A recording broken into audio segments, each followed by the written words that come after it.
We welcome you into our Thursday edition of the Lion Country Kia Goon and Ironhead show. We are at the place to be if you are a sports fan, a fan of food, or a fan of beverage. That would be Quaker Steak and Lube in State College. Great place to come on down and watch March Madness, Masters coming up here not too long. April 10th. Along the way here. And, of course, Major League Baseball season 2 weeks from today. The beloved Buccos will get their season underway in Miami against the Marlins. And, of course, your home for Pirates baseball is right here on Sports Radio 98.7 The Fox here for the upcoming season.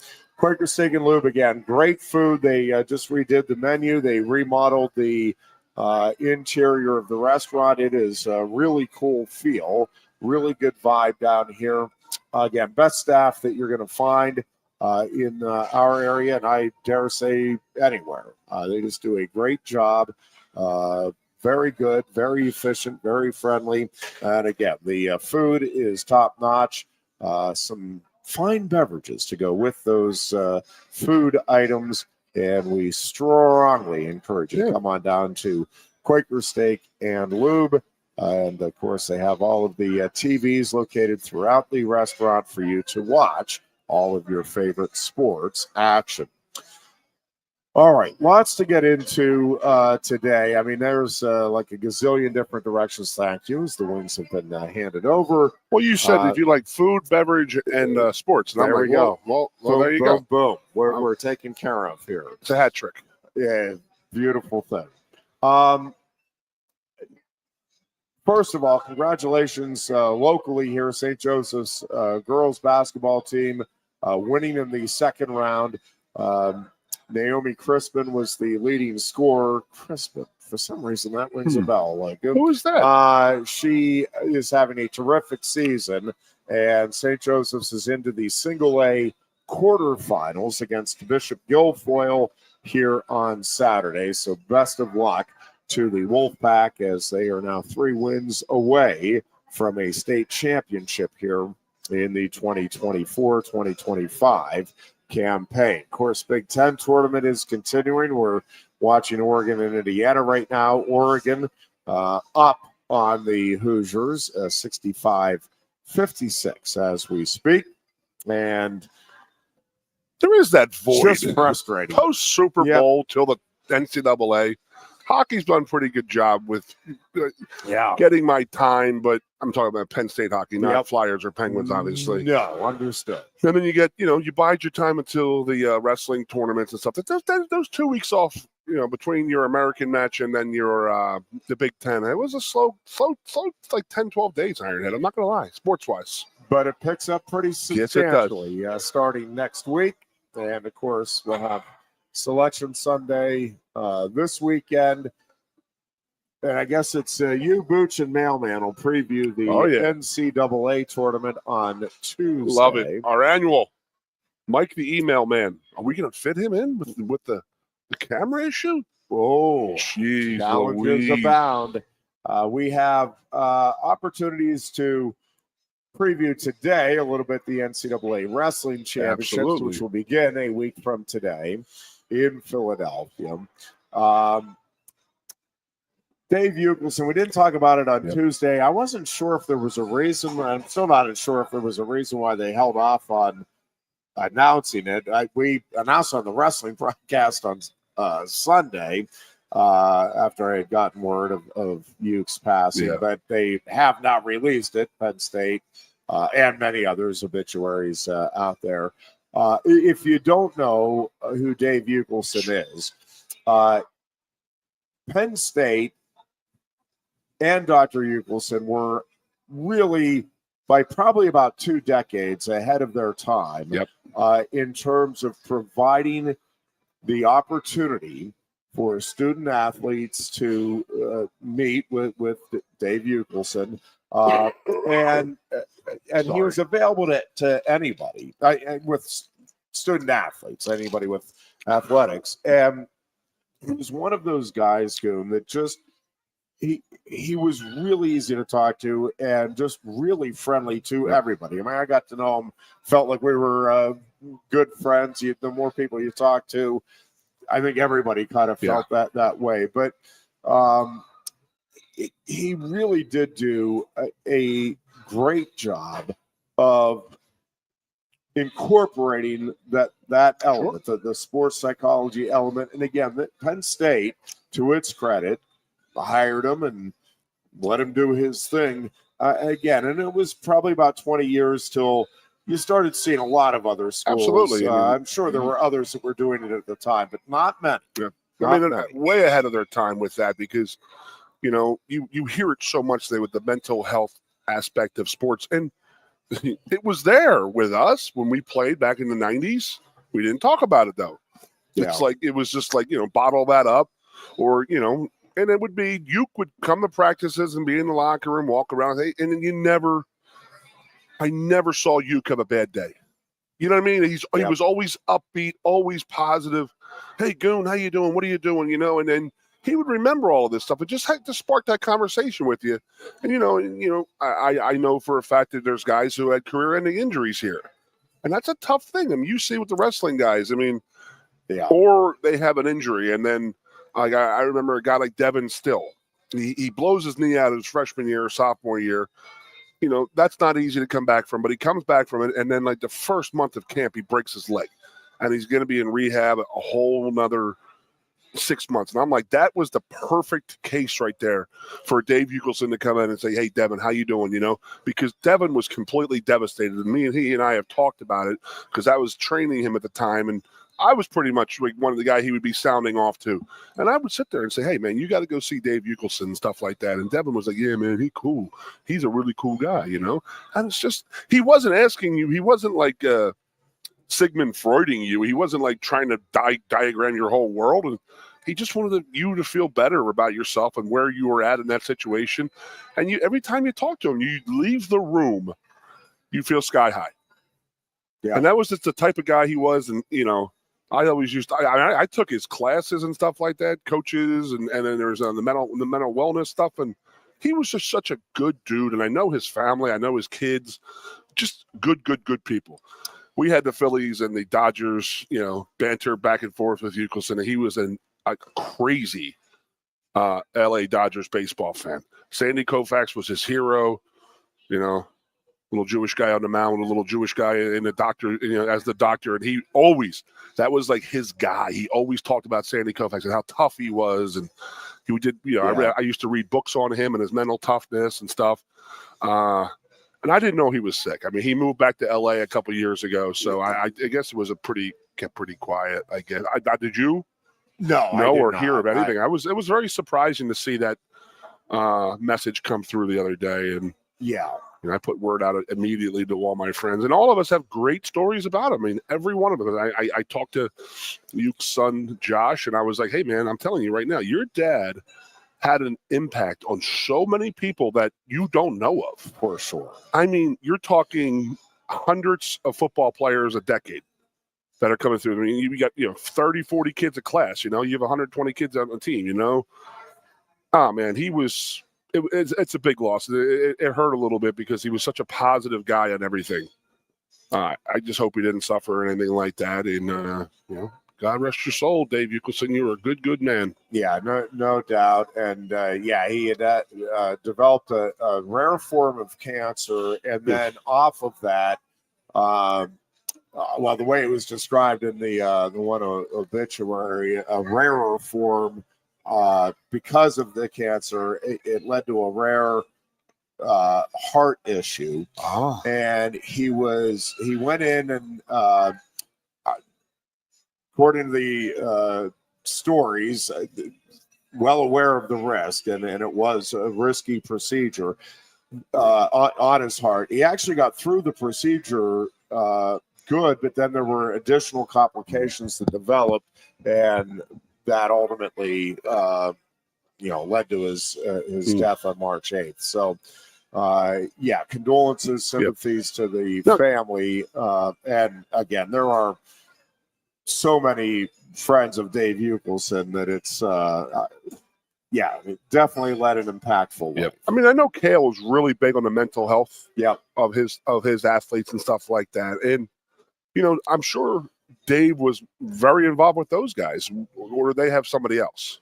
Yeah. Because like I said to you, it was just such an odd thing I'm not knocking Joe at all, but Joe was old school. You didn't talk about stuff. I mean, it was when you go out and work harder. You know what I mean? Your girlfriend, or you break up with your girlfriend, you're not going to talk to Joe about it. Right. Dave's the guy who goes in there. You talk about it. Like, hey, I'm having trouble adjusting here. I don't feel like I fit in, this and that. And Dave was so good at just listening and then pumping you up. I mean, he was great. Yeah, it just helped you with with seeing things in a different perspective, right? And getting you to he was kind of ahead of the game on the gratitude side of things. It's like, hey, instead of looking at it this way, what if you looked at it this way? And so anyways, he will be like, honest to God, there's guys, and you can name probably 10 off the top of your head who are these not miss kids. 5-star recruits, #1 player in the country, committed to Penn State, and they bust. Do you know how hard that is mentally on a 17 to 20-year-old kid? Yep.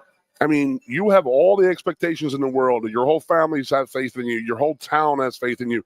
Everybody thinks you're the man and this and that. And you come here and, it's a humbling experience getting your first year here, in my opinion. I mean, I know the wrestling, you talked about David Taylor the other day, but it was like, he lost matches when he was young. He got beat up a little bit by the other guys. I mean, he's a young guy, but you learn, you work through it. Yeah. But there's so many guys who it didn't happen for them, whether it be through injury or they were rated too high. And I mean, that wears on dudes and females. So it wears on athletes in general across the board of how, what you perceive as, oh, I'm a bust and this and that. And how do you deal with that? How do you still go to school? How do you stay here, stay the course, keep working, get at it, And he helps so many guys with that. I mean, I talked to his son, and Josh was like, dude, you loved his job.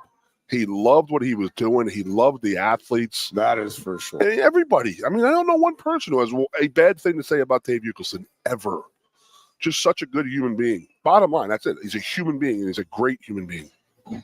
Yeah, will be great.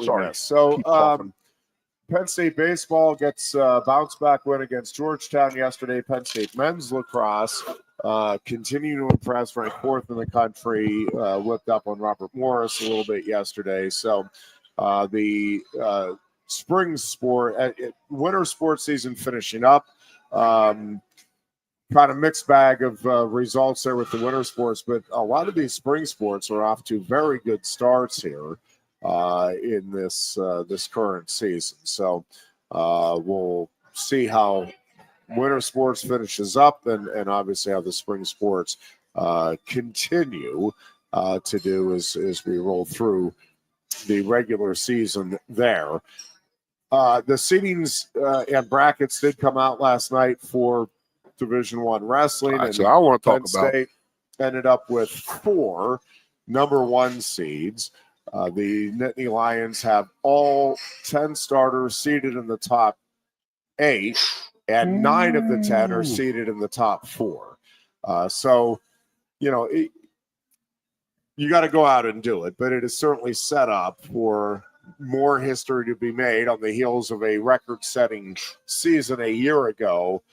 Again, this team has a chance to do some very special things in Philadelphia, which is just a great storyline as well, because Philly is where Cale won his first national championship as a coach for Penn State in 2011. Still blows my mind that he's been here for 15 years. And now an opportunity to get a second title in Philly. It would be the 12th for Cale Sanderson and the 13th for the Penn State program. And again, they have a chance to make some history along the way. Obviously, individually, Carter Starachi, a chance to make history with an unprecedented and depending on how things shake out in the future, At least at the moment, it feels like it will be a record that can't be matched moving forward as he goes for a 5th title, although who knows what the eligibility rules are going to change. There is an interesting story developing where one of the wrestlers, and we'll pick up on this later, but one of the wrestlers competing for Little Rock, somehow this apparently just got discovered, and I'm beyond perplexed as to how this is coming out now. Oh, this is juicy. But he has already competed in 4 NCAA tournaments. One of them was not the extra COVID year of 2021, where you could compete and it didn't count against your 4 NCAA tournaments. So he's competed in 4, not in 2021. He's gone through the entire season and the postseason tournament. And then they're like, oh, wait a second. This is going to be your 5th tournament. How Little Rock wouldn't have picked up on that? There's something more bizarre going on there. So that may have been resolved. I've been kind of running around getting a bunch of other things done. So, but Little Rock was making some sort of an appeal, which I just don't know. What do you? I don't know what you're appealing. I mean, it's you've either wrestled in 4 tournaments already or you haven't, and he has, by all accounts. And so I'm not even sure what it is. They're trying to get some sort of a waiver. But again, if 2021 wasn't one of the years, there is no way. Like, there is no opportunity to wrestle a 5th tournament. Like, that's just not how the NCAA and these sports work. So that is a bizarre scenario. But from Penn State's perspective, there are some folks that are upset about the seed. I actually think they got the seeds dead on throughout, not just with Penn State, but throughout the tournament. Some of the weight classes were really, really difficult to seed. We talked about 141. I thought, and actually, I think they did a very good job. I really do. I think it's seeded pretty accurately. I mean, 141 and 149 to me are the 2 weight classes that are just the most wide open, and you could see a bunch of different scenarios playing out. But I think at the end of the day, again, if you want to go win a national title, I've had a bunch of people, well, who has the best path? But, man, this path seems easy. Yeah. I'm just telling you, there's no such thing as an easy path in the NCAA tournament. It's just like the, basketball tournament. People are, this team has an easy path, except that, they got upset in the second round by a team that we didn't think had a shot. But you are going to earn. If you get to the finals, if you win a national title, you're going to earn it. You're beating some really good kids. Certainly, once you get to the quarterfinals on in, I don't care what the matchups look like on paper. I don't care what the previous meetings held between the 2 wrestlers. Like, you're earning it at that point. And again, it doesn't matter whether you're seated 1, 2, 7, or 8.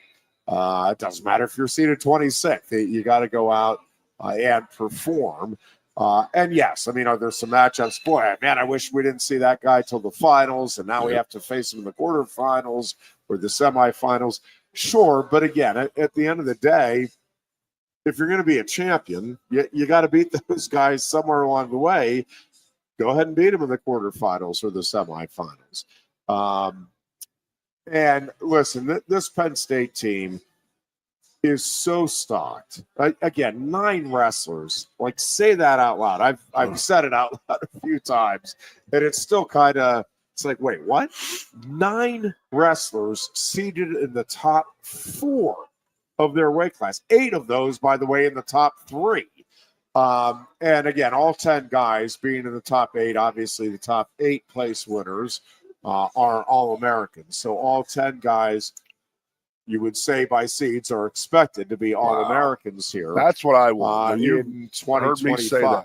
But again, that's only happened once in the history of the sport. So Lots of exciting opportunities here. But that for Minnesota, Penn the one State. that just blows my mind every time we talk about it. Yeah. 10 All-Americans on one team Minnesota had, and not one competed for a natty. Yeah, That's unbelievable to me. None advanced to the Crazy. finals. Yep. That's just a strong. I mean, that's why they call them the greatest team ever. Now, I don't see that. I mean, yeah. Okay. I'm going to pick your brain here a little bit. Last year, 100-point victory. That ever going to happen again? So to me, that's never going to say yeah, never, yeah, you're right. But I think it's very unlikely. Now what? Very unlikely. And that's because of 2, 3, and 4. They have to eat each other a little bit, right? The Iowa, the Oklahoma States, the Nebraskas, they're going to beat each other up. I mean, they have to have some good guys to score some points for them. Yeah. That's why if they eat each other and beat each other up, and then there is the possibility of the 100-point. Jeez. I mean, put that into perspective for me, Jeff, or for the listeners. Well, I don't even know what you could compare it to. It would be. I really don't know what a good comparison would be. I would probably like a 60-point win in the Final Four. Yeah. For a basketball team. Now remember, UNLV beat Duke in 1990, I believe it was, by like 35 points. Yeah. And then Duke came back next year and beat them in the Final Four. And that was a 35-point win. And that was like, oh, my God, they just beat Duke by 35 points. This team is unbelievable. Wow, wow, wow. Now, you're talking about being in a 50 or 60-point victory in basketball over a top team. That's just insane crazy. Yes, that's the thing. Over, another team that is. You're not. I mean, I was going to say St. Francis, but they're bowling, but they're rolling in the tourney. Yeah. No, it's very cool for Ron Preble's squad. St. Francis does win the Northeast Regional or the Northeast Conference Championship, and so they get in for just the second time in school history. So that is a amazing, cool story as well. Oregon, by the way, does beat Indiana today, 72-59 in the Big Ten tournament. So the Ducks are rolling on in the Big Ten men's basketball tournament. So I want to see the 10 All-Americans. I don't know why it's so important to me because I guess I had met J-Rob type of thing. Yeah. In my suite the one time, and they were talking about it, and I was like, that is really freaking cool and very hard to do. And then it's clear. I mean, were they projected to do that well, or do they all wrestle above their heads? No, they had a couple of kids. They were expected to win it. I think, truthfully, in some ways, I think they were a little disappointed they didn't have a couple of guys in the finals. That's crazy. But, yeah, I don't know that anybody I think they went into the tournament thinking it was a possibility. Wow. But I don't know that you're like, oh yeah, we're going to do this. But even Penn State, again, they have 10 guys seated in the top 8.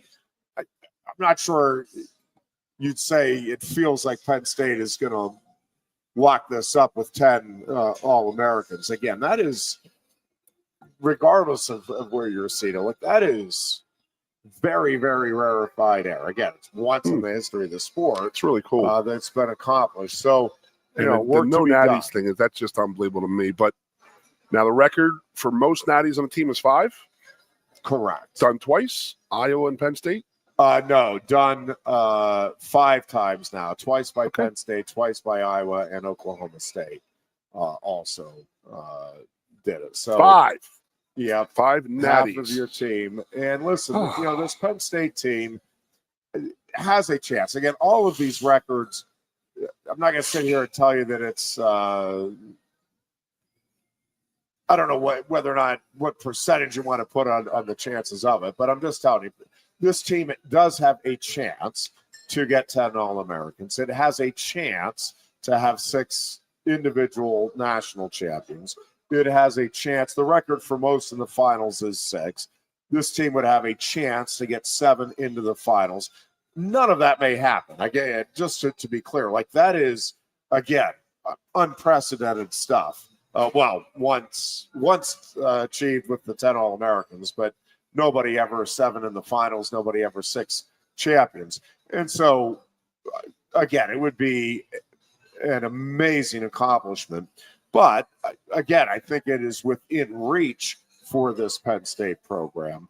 But you've got to go out and have a lights-out weekend when you need it most against a bunch of teams and a bunch of coaches that are gearing up specifically to try to take your kids down. And I think, that's the other element of this is, the amount of hours in preparation that wrestlers and coaches are putting into trying to derail this thing that Penn State is looking to accomplish. And I don't mean, and they're not out to get Penn State. I mean, they're out to try to get their kids on the podium. They're chasing Penn State the way we chase Ohio State in football. And that's the mark. You're building your team to beat your biggest opponent, and Penn State is the biggest opponent out there right now, and I love it. I never had this before. I don't think Penn State's ever really had this dominant of a dynasty in any. Other than fencing and stuff like that.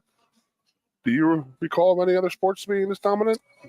Not here. This consistently for this long. I mean, gymnastics, men's gymnastics was rolling there for a while. Fencing was rolling there for a while, but not for a decade and a half consistently being the team, all but. I heard a great argument this weekend, by the way, Headley. Yeah. Somebody said, well, it's the world's oldest sport is wrestling. And somebody said, how dare you? Isn't running? And aren't you running to fight is what the argument was. And I was like, you got a point there. So I don't know what the world's oldest sport is. Yeah. It's got to be running or wrestling.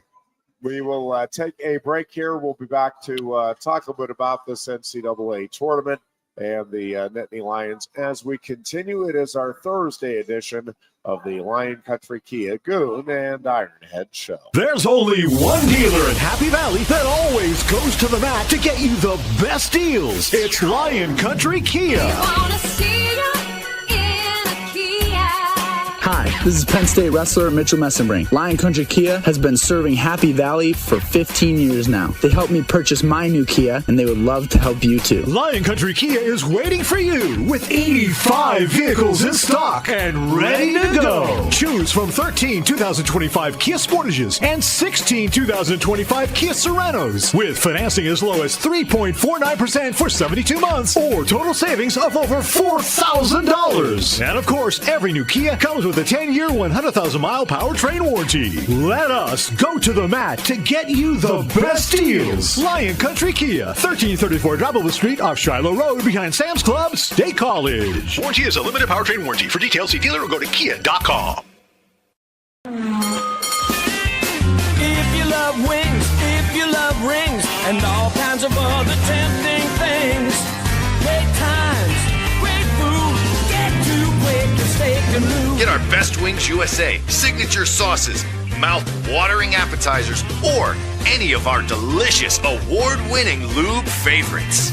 Great times, great food, get to Quaker Steak Lube. I'm the Modelo Recruiter, and I'm looking for fans with good hands and great speed. The ones who stay focused and never miss a play.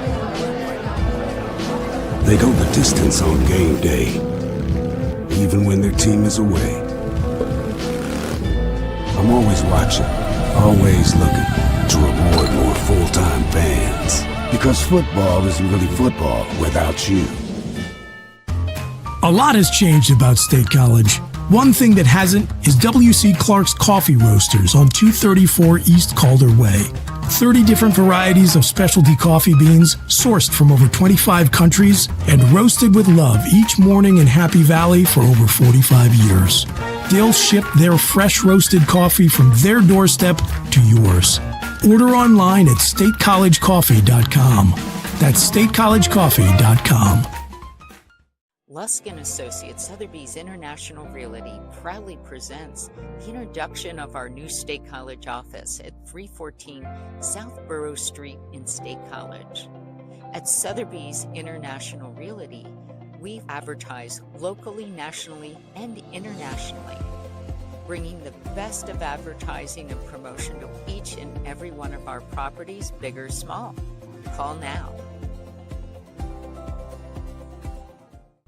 Hi, welcome to Timberland Federal Credit Union, a financial cooperative for its members, tracing all the way back to 1973. Experience Timberland Federal Credit Union, where you're greeted with a smile and financial solutions are tailored to your unique life journey. Here, we're not just financial professionals, we're your neighbors, people invested in your financial needs, literacy, and empowerment. Your dreams matter to us, whether they're about buying a home, growing a nest egg, or embarking on new adventures. TFCU draws from the past and invests in the future, offering modern tools like online banking to give you the freedom to manage your money practically anytime. Additionally, we're passionate about giving back both time and resources because enhancing our community is at the core of why we're here. Visit TFCU in person or online to learn more about our services and apply for a membership today. WFXS, once again, your sports radio. Broadcasting live, loud and proud from Central PA's Sports Authority, WFXS America. 98.7, the Fox State College, the Goon and Ironhead.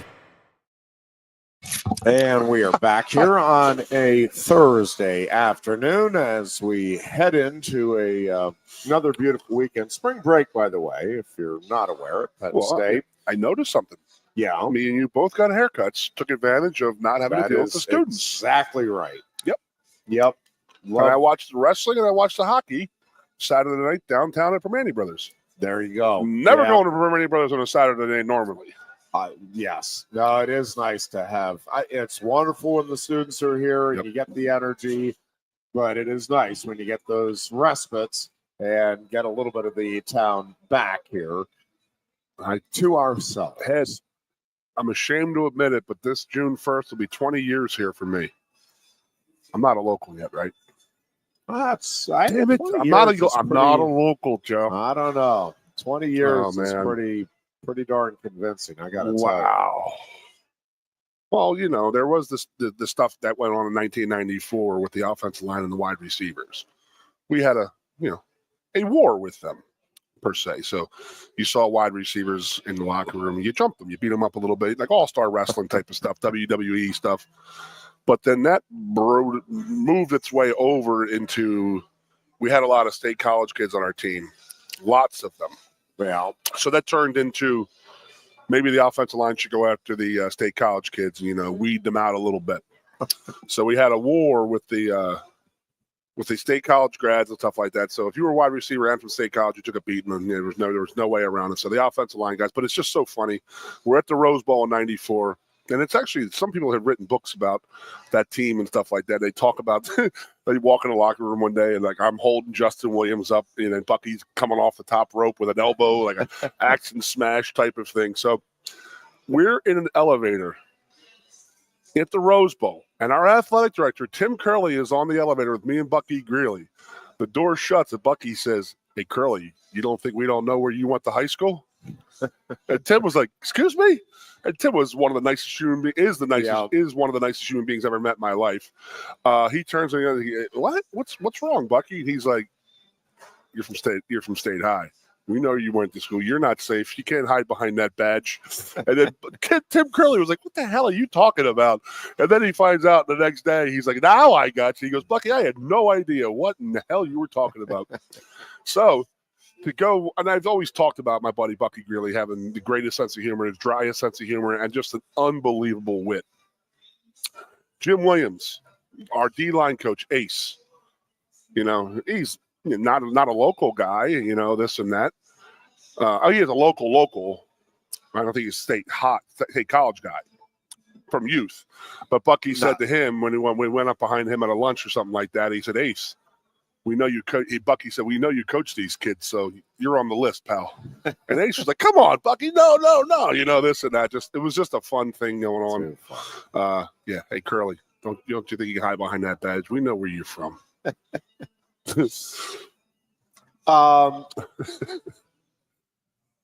Just saw that long time Drexel head coach in wrestling, Jack Childs, passed away. Jack's brother Eric wrestled here, All-American at Penn State, and was strength coach for Troy Sutherland. Still works at the university. So very sorry to see. I'm telling you, this is so. It was a friend of mine who played field hockey here that Shar had let her know about Uke's passing, and so we were talking. Man, this has just been a brutal couple of months here. Lou Prado. Yeah, Mark Fetters locally. Yep. We were just talking a little bit before. It's just, man, it has just been a brutal stretch here of really good folks that we're losing. Anyways, it's condolences to Jack Child's family, and again, he coached at Drexel for. He would have been there this week too. He would have probably been. Who is hosting? Do you know? That is, boy, I should know that, and I don't. You know what? I'm going to have to look that up. I don't know who is serving as the who would schools. Drexel, it might be a couple. Penn.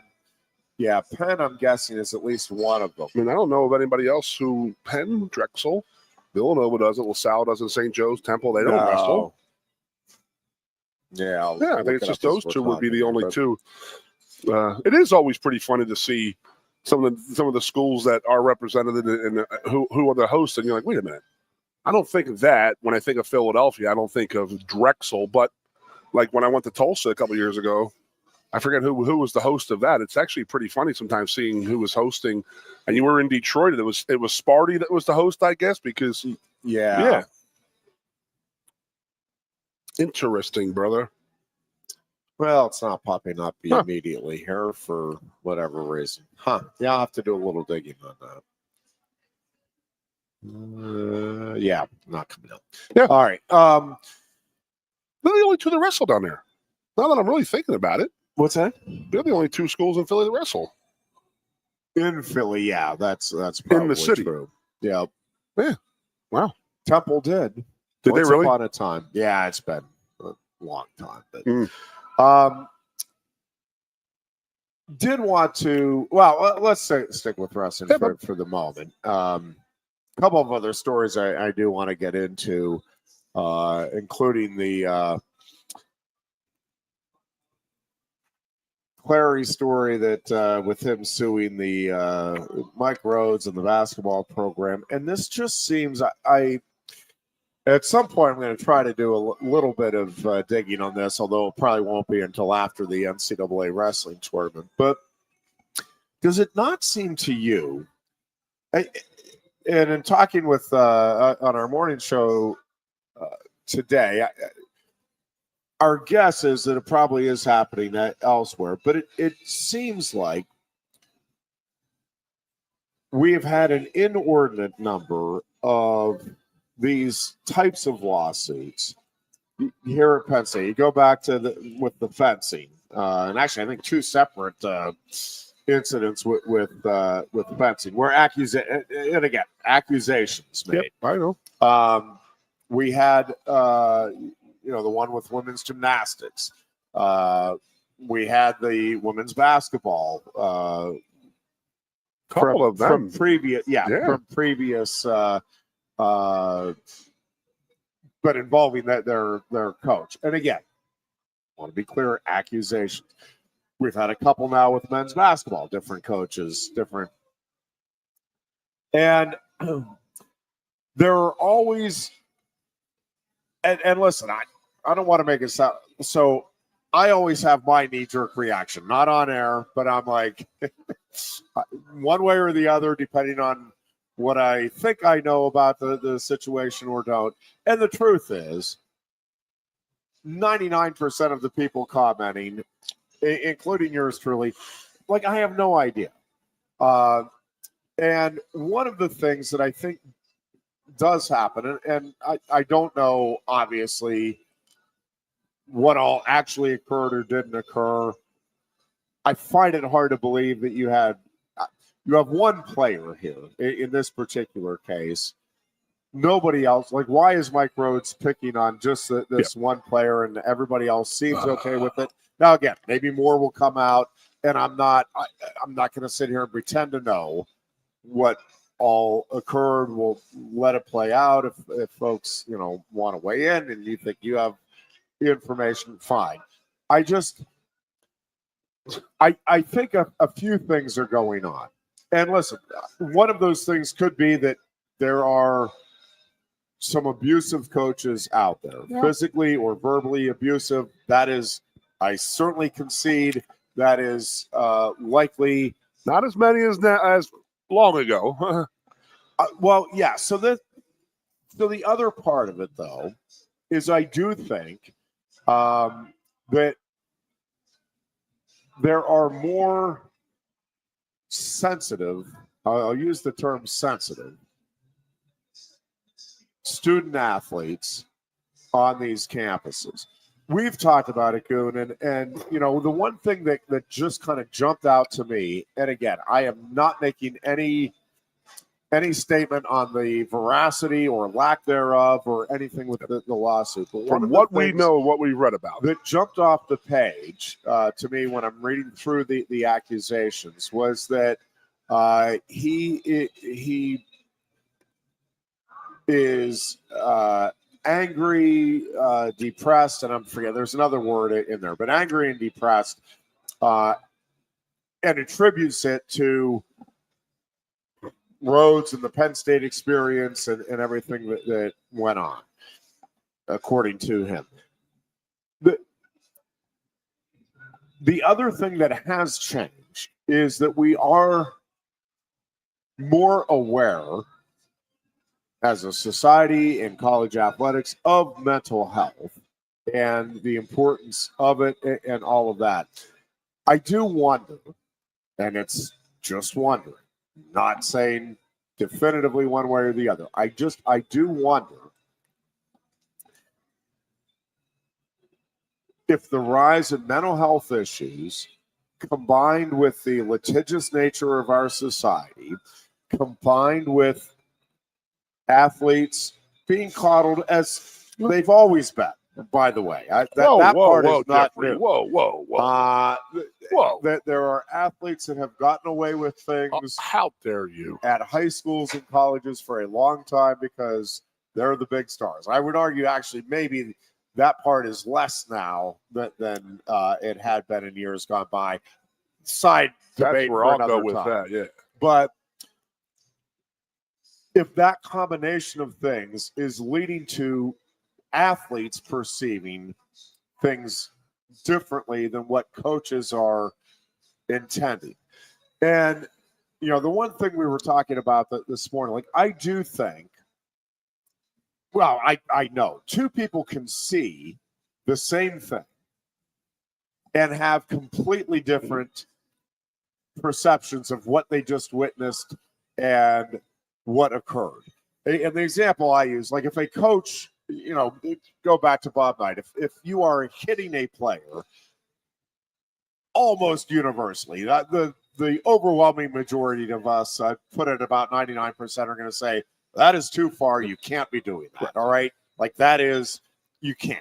You cannot be, like, slapping or hitting a player.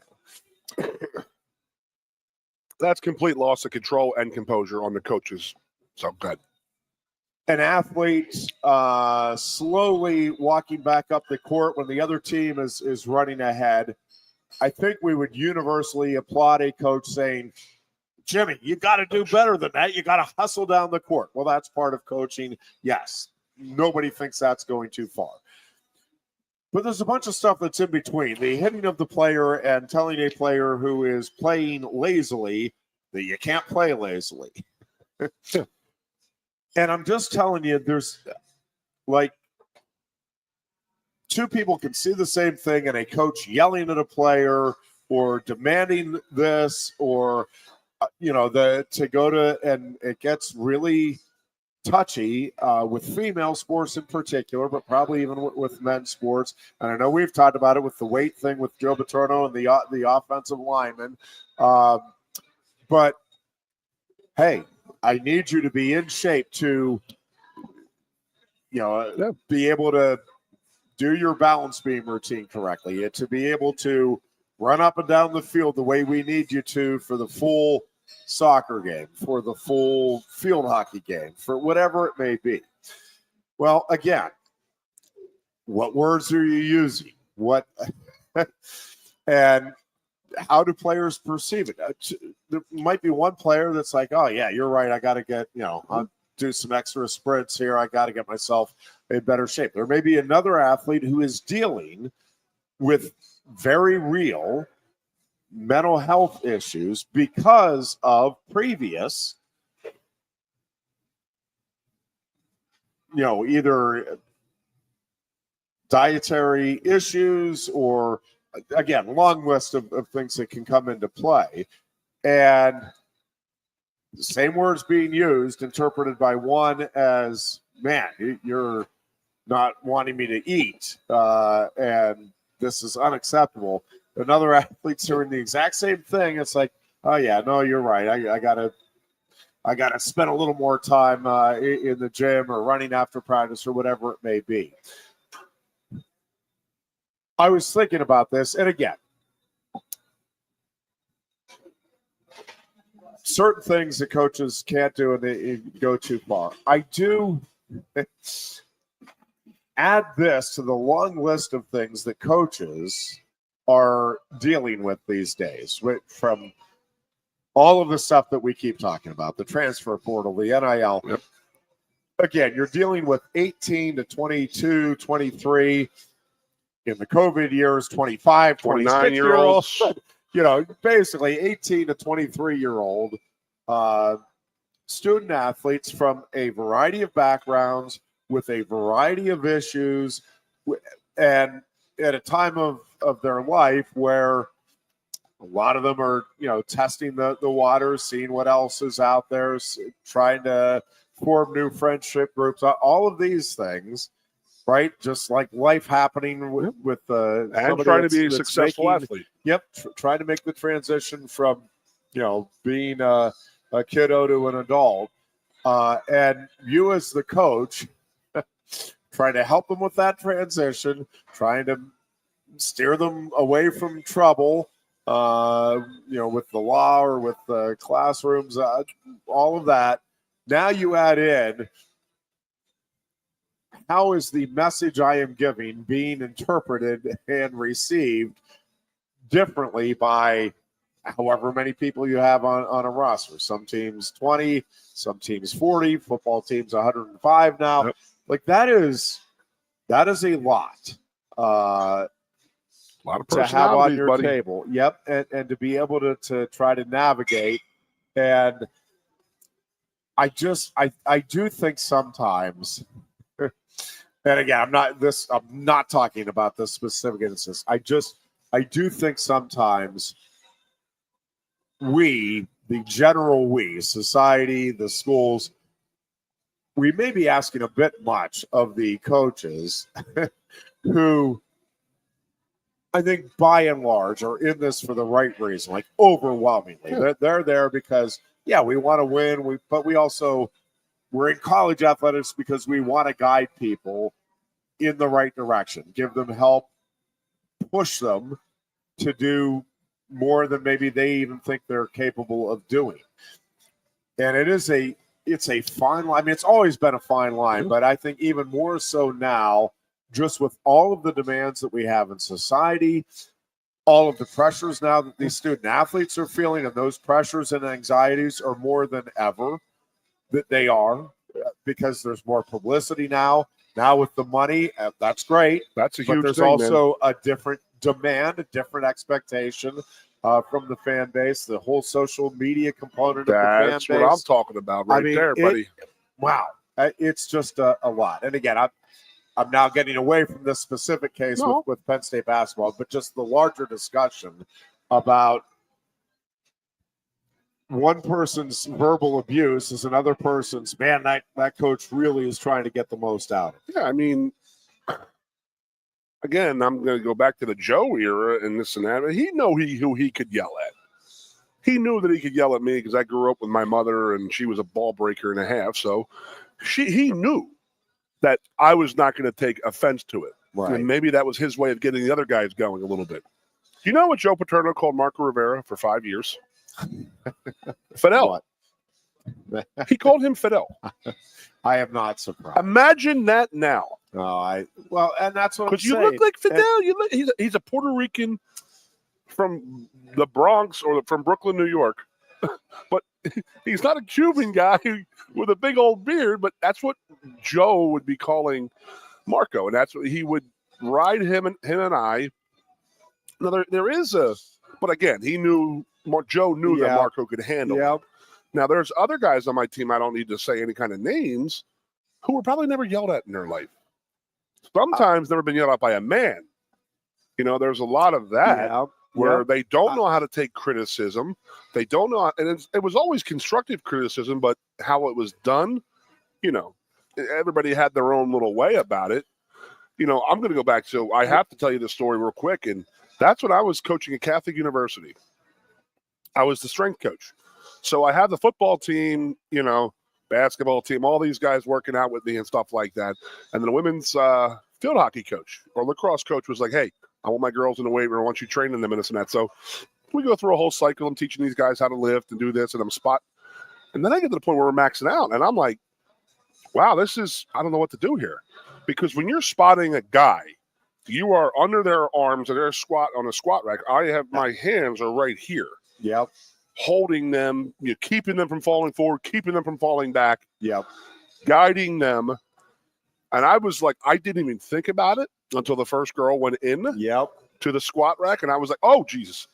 And I was like, oh, I didn't know what to do. And I just, thank God it was a lighter weight and I could just guide their hips type of thing and at their waist. Yep.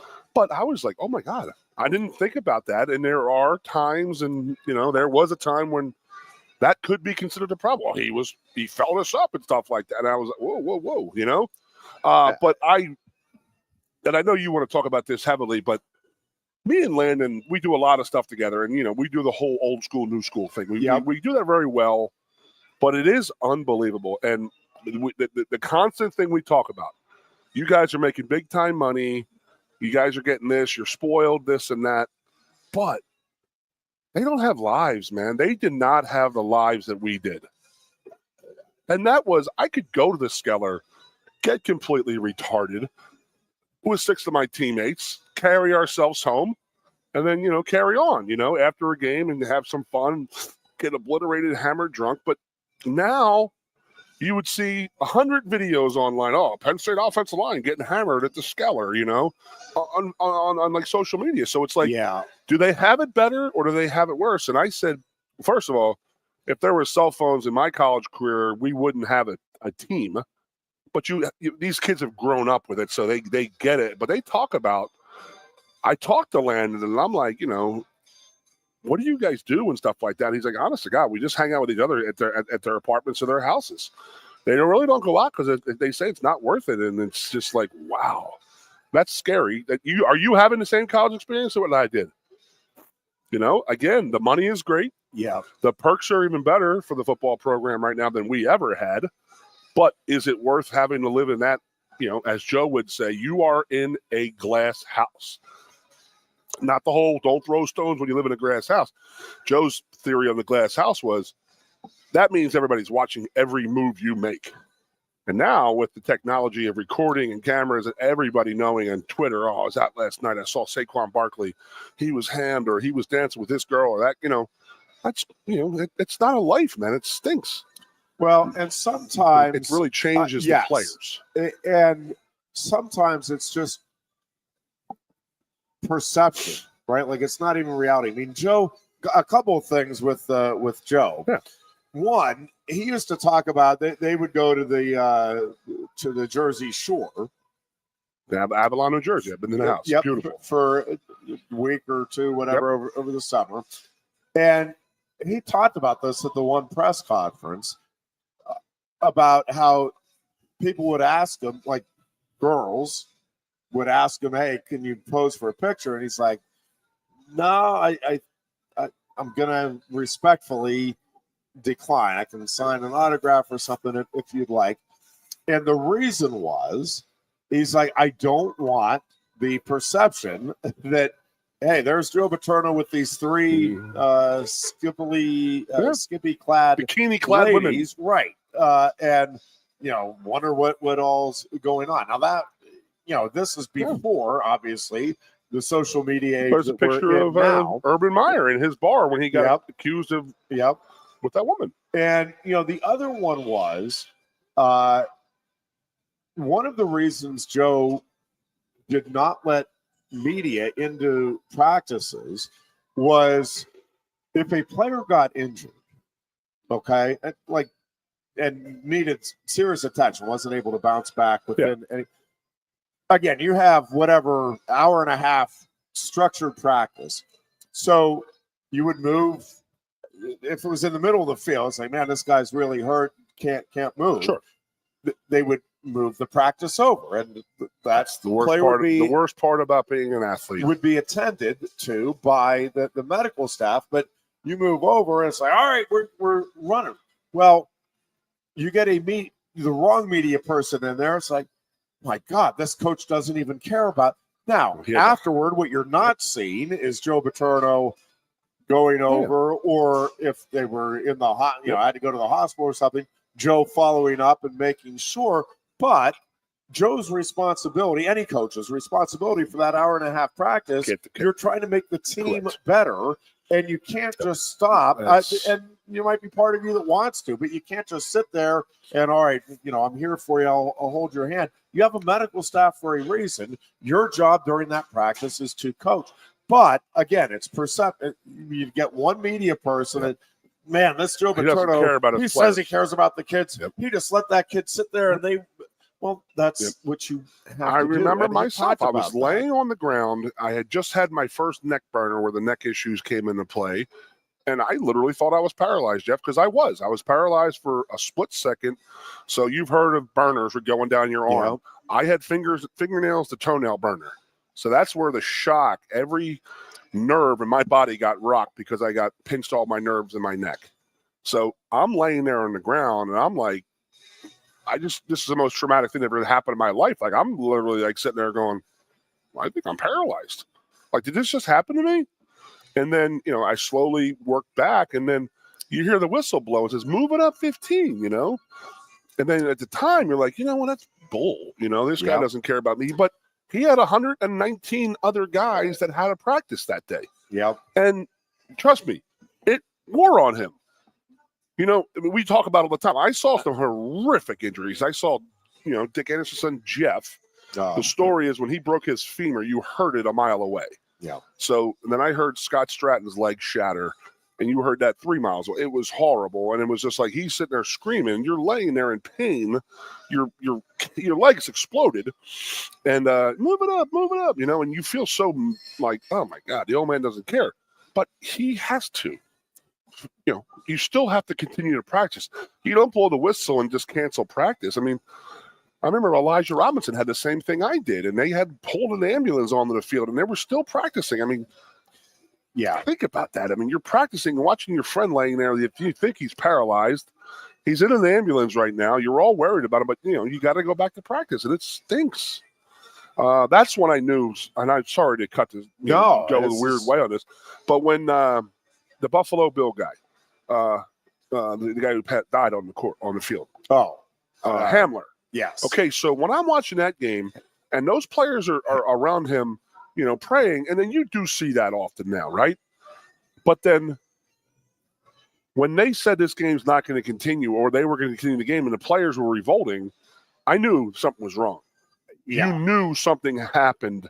And John Butler was his defensive backs coach, said he was dead on the football field. He was dead. Yeah. And they gave him the jolt, popped him back up, and that freaked players out. The man was dead on the field. And then the coaches and the NFL are saying, okay, we're going to start this game up again in a half hour. You just saw your friend die. Thank God they brought him back to life. And by the way, he did die again in the ambulance on the way to the hospital, and they had to shock him another time. So he was shocked back to life 2 times. Yeah. And you're going to ask those football players, and that's when I knew it was more than a guy getting hurt. Once they said this game is canceled, the players are revolted, and they're not going to play. They refuse to play this game. That's when I knew something was up, because we are conditioned. Yeah, injuries happen. You got to move on. Again, the short memory in football, short memory in sports, and you got to, if you're thinking, oh my God, that could be me. Yeah, you're thinking that. It's hard not to think about that, but you still have the job to do, and you still got to get out and get it done. But the old man was the first guy in visiting me. Yeah. It was. Again, you feel so helpless, and we, even me and my friends talk about it. Somebody will get drunk and pass, they'll leave, and I'm moving up 15. Just kidding around nowadays. But at the time, and when it was you, it did stink, and you felt like, oh man, that's all I mean to this team, or that's all I mean to the guy. But you're right. All it takes is one media member to say, you know what, that old man Joe is heartless. Look at this. This guy had a broken leg, and he's continuing practice. Yeah, because he has 119 other guys he has to work that day. You need to move on. Yeah. And another one was, and this is actually the funny story. You're talking about the media members being not allowed in practice. So remember the old coaches clinics they used to have up here? Oh, yeah. So excuse me for coughing again. So the old coaches clinics, everybody's coaches were up there. So all of our high school coaches would show up. Yep. And you're not going to want to look like it. You're going to go pretty hard because you want to impress your coach. Yes, indeed. And the assistants, and they want to puff their chests out and say, hey, 53 is mine. We called it.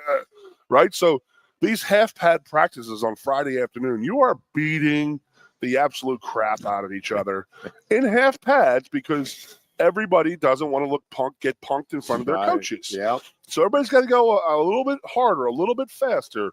And then all of a sudden you're in half pads, and it's damn near a full scrimmage. So the one time we did this, and this is when I was coaching, it was the Friday afternoon in a half pad practice. That's when Sean Lee blew his knee out. And you're surrounded by 5,000 high school football coaches. There's cameras everywhere. Everybody's doing this. And Joe pulls everybody in. Hey, one rule, we're all family here. We don't talk about injuries. So he's like, don't blurt this out. We don't know. We don't really tell anybody. Let's figure out what it is first. I get done practice. I walk down to the locker room. I'm actually in the weight room. I got to turn the computer on. Oh, Sean Lee blows his knee out. It wasn't even 15 minutes later that, the old man asking everybody, hey, keep this quiet. Come on. I mean, that was just one of those funny times. Yeah. That when the media and the coaches are there, that people, we're family in here. We keep everything tight. We don't talk about this stuff, so don't tell anybody. Well, we want to figure out the extremity of it. Sean Lee blows knee out 15 minutes later. Oh, my goodness. I was there. I saw people uploading videos. Yeah. All right, we're going to take a break here. We're talking some NCAA wrestling when we come back, as you are listening to the Lion Country Kia Goon and Ironhead show here from Quaker Steak and Lube in State College. There's only one dealer in Happy Valley that always goes to the mat to get you the best deals. It's Lion Country Kia.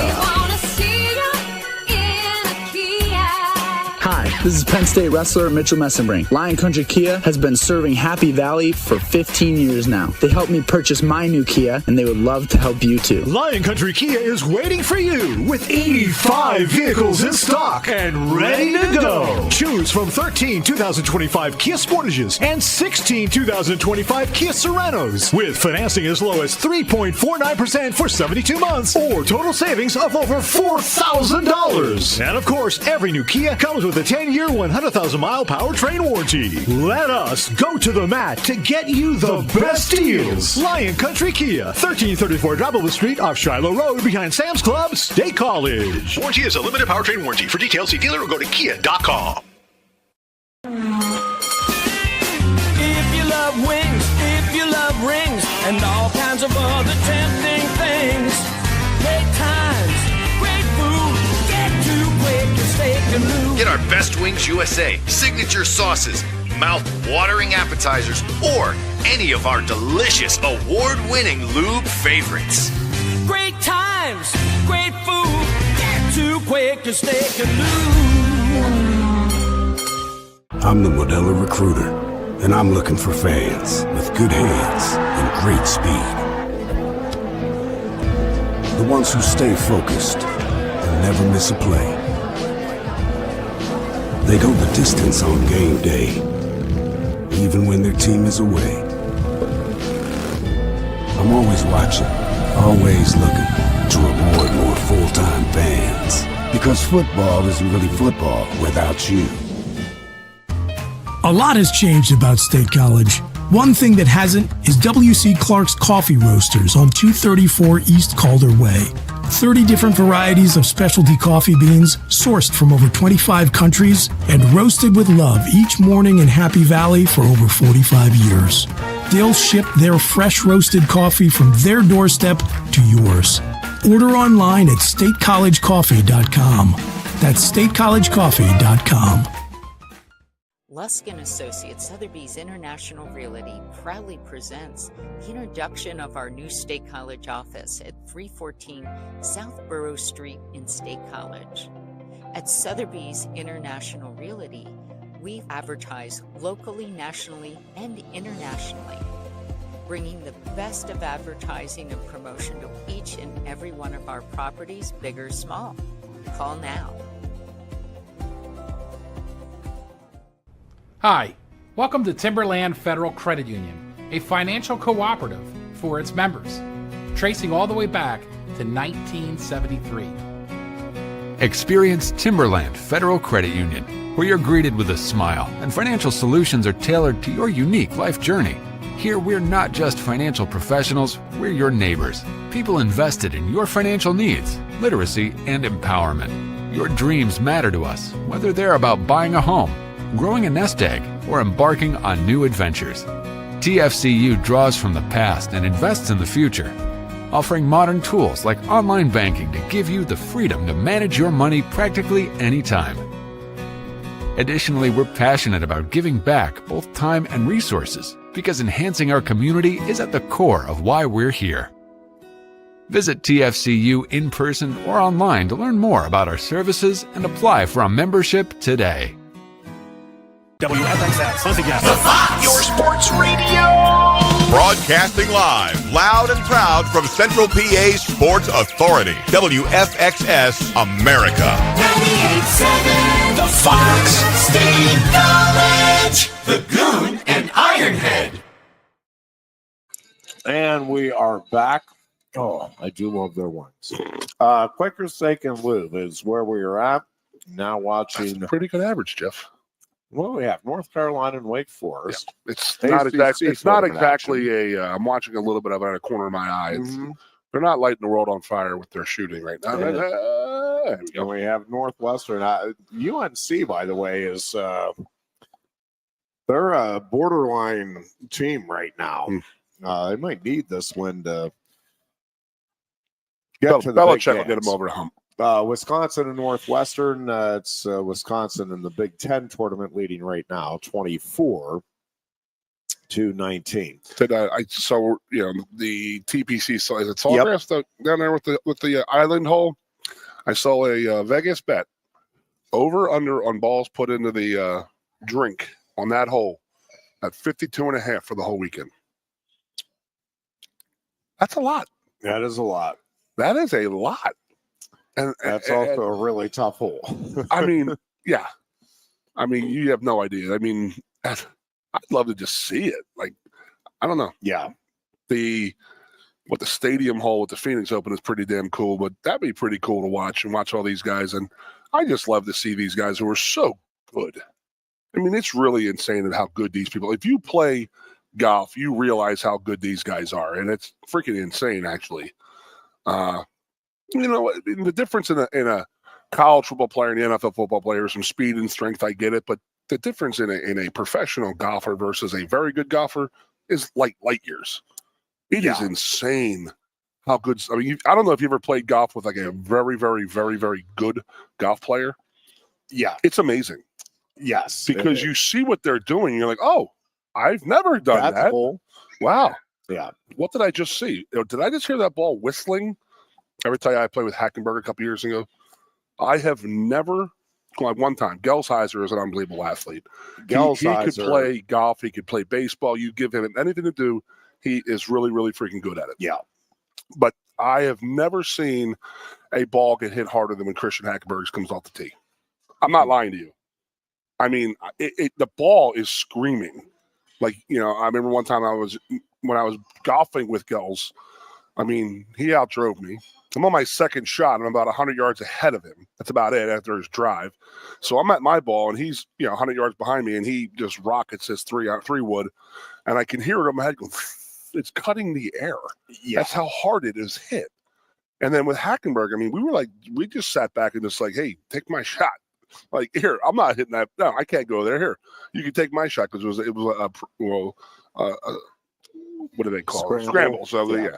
Here, I'm not driving off the tee, so you can take my shot. So he gets 2 shots at it, and it's just unbelievable. Yeah, that's different level for sure. It's unbelievable. And I mean, we're at Oakmont this year for the U.S. Open. You ever been to Oakmont? I have not. Really? I haven't either, but I'm not a Western PA-er. Yeah, Well, no, again, I've never been. Been to many courses in Philly. I really actually haven't. So I shouldn't say that I'm like this world-renowned golf guy. So, oh man, I love to get down to the Masters sometime. Yeah, I don't know that it's going to happen, but I really would. Well, you're the auctioneer this year at Champions for Children. There you go. I think the one-day package. Pick the day you want to go for $10,000 for 2 people. There you go.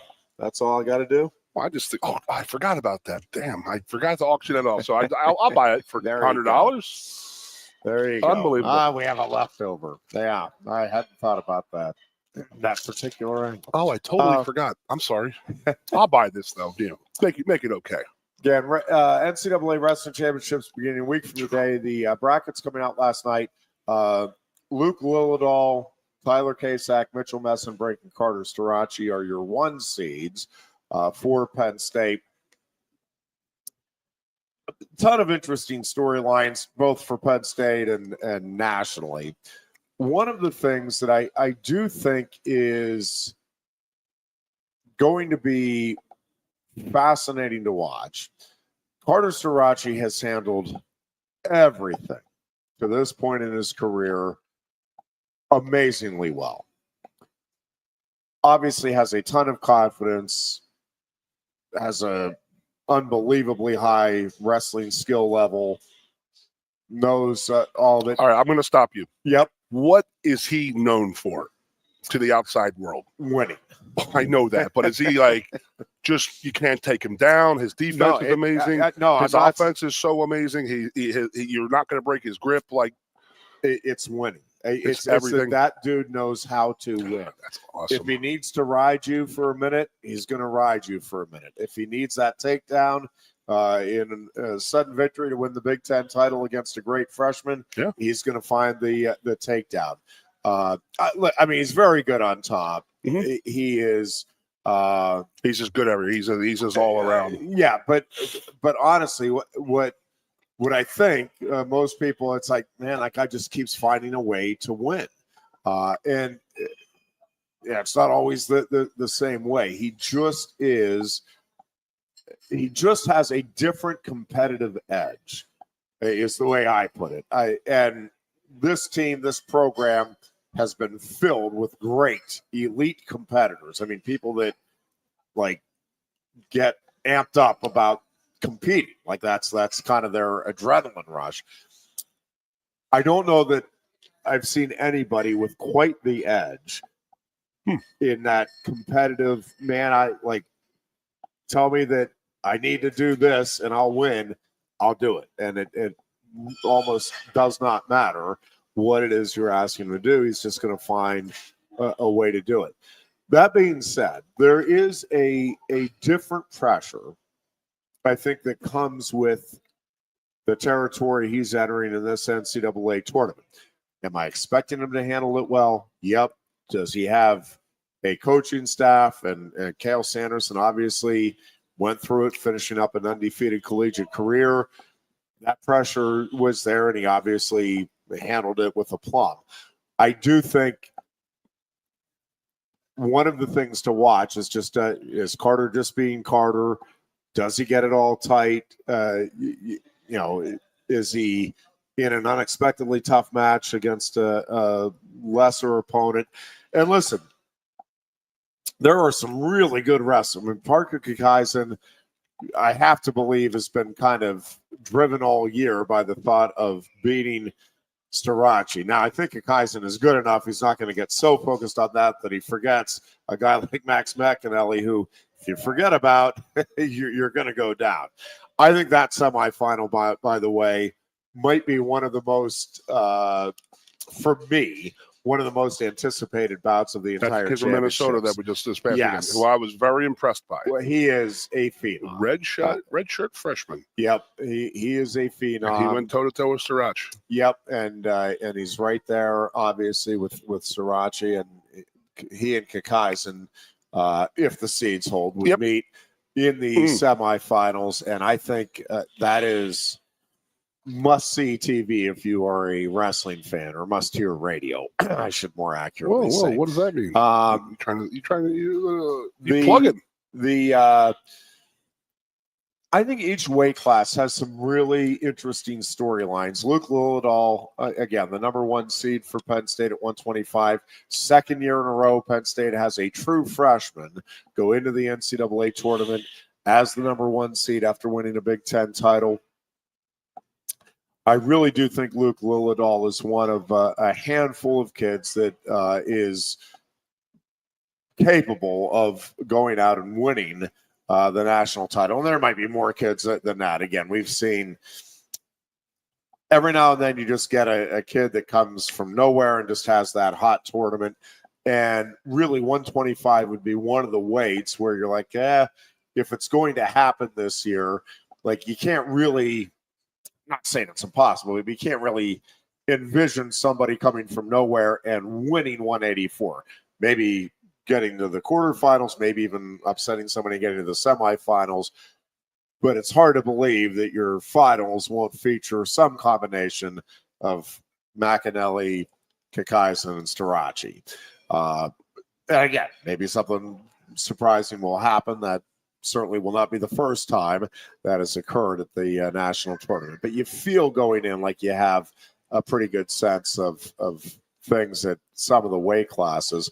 I really do. I think 125 is open, but I think Luke Lillidahl, the way he is wrestling right now, the game that he has, I mean, let's start with he's a tremendous talent. But I think just the way he is wrestling, I think the confidence that he has right now and the feeling about his wrestling when he's out there, the feel that he has, I think he's going to be really, really tough for somebody else to knock off anywhere along the way. Braden Davis goes in as the 8th seed. Lucas Bird is the 1 seed, and with good reason. Lucas wrestled a spectacular Big Ten tournament and a really good final. And really, since the loss to Ayala in the regular season, has been dominant this year. So I think. Did you see the wrestling thing on the Big Ten Network on that kid? No. And his girlfriend? No. Illinois volleyball player. A good foot taller. Oh, yeah. It's so funny. Yeah. So he is rightfully the favorite. He was legit the other night. I do think Braden Davis is just one of those guys that if you're looking for potential upset in the quarterfinals, like I would keep an eye on that one. I'm not calling it, not saying. Well, again, he caught fire in the Big Tens last year, right? Yeah, for a reason. But I'm telling you, Braden Davis is a really dangerous wrestler. And I think the lessons that he has learned both in the Big Ten tournament this past weekend, throughout the season, I think he's going to feel I think they're going to do everything they can to make sure he is feeling as fresh as he possibly can for the NCAA tournament. And I'm just telling you, I would keep an eye on Braden Davis and just how far he can go at 133. Both 141 and 149. love both Bo Bartlett and Shane Van Ness's chances of winning the whole thing. But I think both of those weight classes, really from the quarterfinals in, and maybe even before that, but from the quarterfinals in, like, it's just going to be fun to watch. There are really good wrestlers in both of those weight classes that are capable, again, of getting hot or certainly of matching up in a particular bout and knocking off one of the top guys. I mean, the fact that you have an Andrew Alirez who won a national title a couple years ago for Northern Colorado. He is an 8 seed. And by the way, I think rightfully, I mean, I don't think this is grave injustice done by the seating committee. Northern Colorado may argue that a little bit, but it's not like it's not a grave injustice. I mean, maybe you can make an argument 6 or 7. I think they got it right. But before the conference tournaments, I was saying I think there's 3 elite guys there that are a little bit above everybody else. And again, certainly capable of other guys winning. But I really thought Jesse Mendez and Andrew Alirez, who both have national titles, and Bo Bartlett, who was the runner-up a year ago, I thought those 3 were the 3 to beat. And then Brock Hardy, very good, dangerous. Well, now Brock Hardy, more than very good, more than dangerous, clearly a national title threat. We'll go in as well last week. Really well. Alira is certainly capable of winning the whole thing. Von Bauer, who, great name. Apparently Penn State fans got a little apoplectic about Bartlett's loss. Von Bauer has been coming on, man. Like he is a tall 41-pounder who knows how to use his leverage. And I'm just telling you, that weight class is just going to be fun to watch. I think Bo Bartlett he's going to win the national title. But listen, I mean, he could finish anywhere from 1st to 5th, and you could say the same thing about a number of guys there. Again, Jesse Mendez, returning national champion, goes in as the 4 seed. So you have 2 returning national champions, neither seated in the top 3. To me, that tells you about all you need to know about the weight class and how tough it is going to be here. It's going to be this awesome. Season. It's going to be awesome. It's going to be a great watch. Same thing. Shane Van Ness goes in as the 2 seed, and I think as the 3 seed, and I think Van Ness is again more than capable of going out and winning a national title. I just think it's going to come down to a move here or there, a match here or there, and who comes through. And I think Van Ness is well positioned now, and kind of the same thing. You use the lessons you've learned throughout the course of the season. This coaching staff does as good a job, if not better than any staff out there, in making those last week adjustments from Big Tens to NCAAs for those guys that are right in the mix. And I think both Bartlett and Van Ness have an excellent chance to end up on top of the podium at their respective weight classes. And certainly, again, would it be shocking to see either of them finish 4th or 5th as well? No, it wouldn't be shocking. A lot of really good wrestlers and just not a lot of separation there among those top contenders at those 2 weights. Again, I just think it's going to be fun to watch. I think it's going to be really high-level wrestling and very competitive, at least from the quarterfinals in, and again, maybe even you said something years ago that's always stuck with me, and that is that like 20, 25 years ago, this might be the first time these guys actually match up. Yeah. But that's the difference nowadays, is these guys may have been wrestling when they were 10 years old. Yeah. Against each other. And that's when it's so amazing to see an Ayala get pinned. There's your number 1 seed from Iowa, and he gets pinned in a Big Ten title. I mean, one of the hardest things to do is to pin a man, especially the number 1 seed. And would have been in the country, obviously, but just amazing that you don't see that. You normally don't see that. I mean, that's where I'm at. But I mean, to go back to your point of what you said, like these guys, they admit this may be the third, fourth, fifth time that they've wrestled in their life, and they're only 19 years old.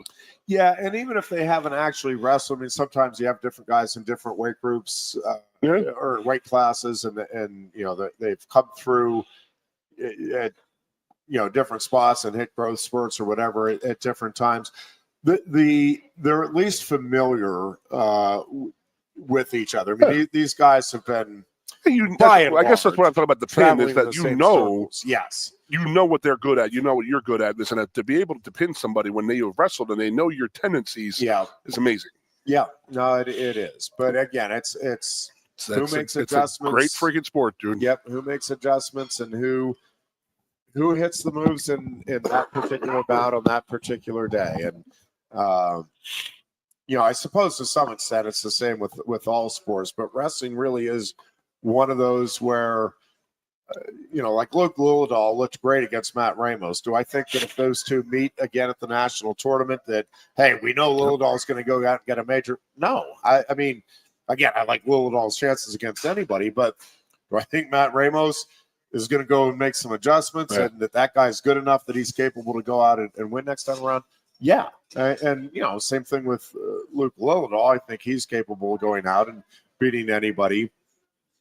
And again, it's what makes wrestling fun is you don't know. You might think and maybe it turns out the way you're expecting, but you don't know what's going to happen in any particular bout until you actually see it play out. Tyler Kasak, I will say the number one seed at 157, to me has just wrestled as well or as consistently outside of Mitchell Messenbrink and Carter Starachi as maybe anybody in the country this season. And, he is a guy kind of has the very similar competitive fire, competitive edge to him that Carter Starachi has. But his power, Goon, is just, it really is unreal. I am hoping this is one weight class.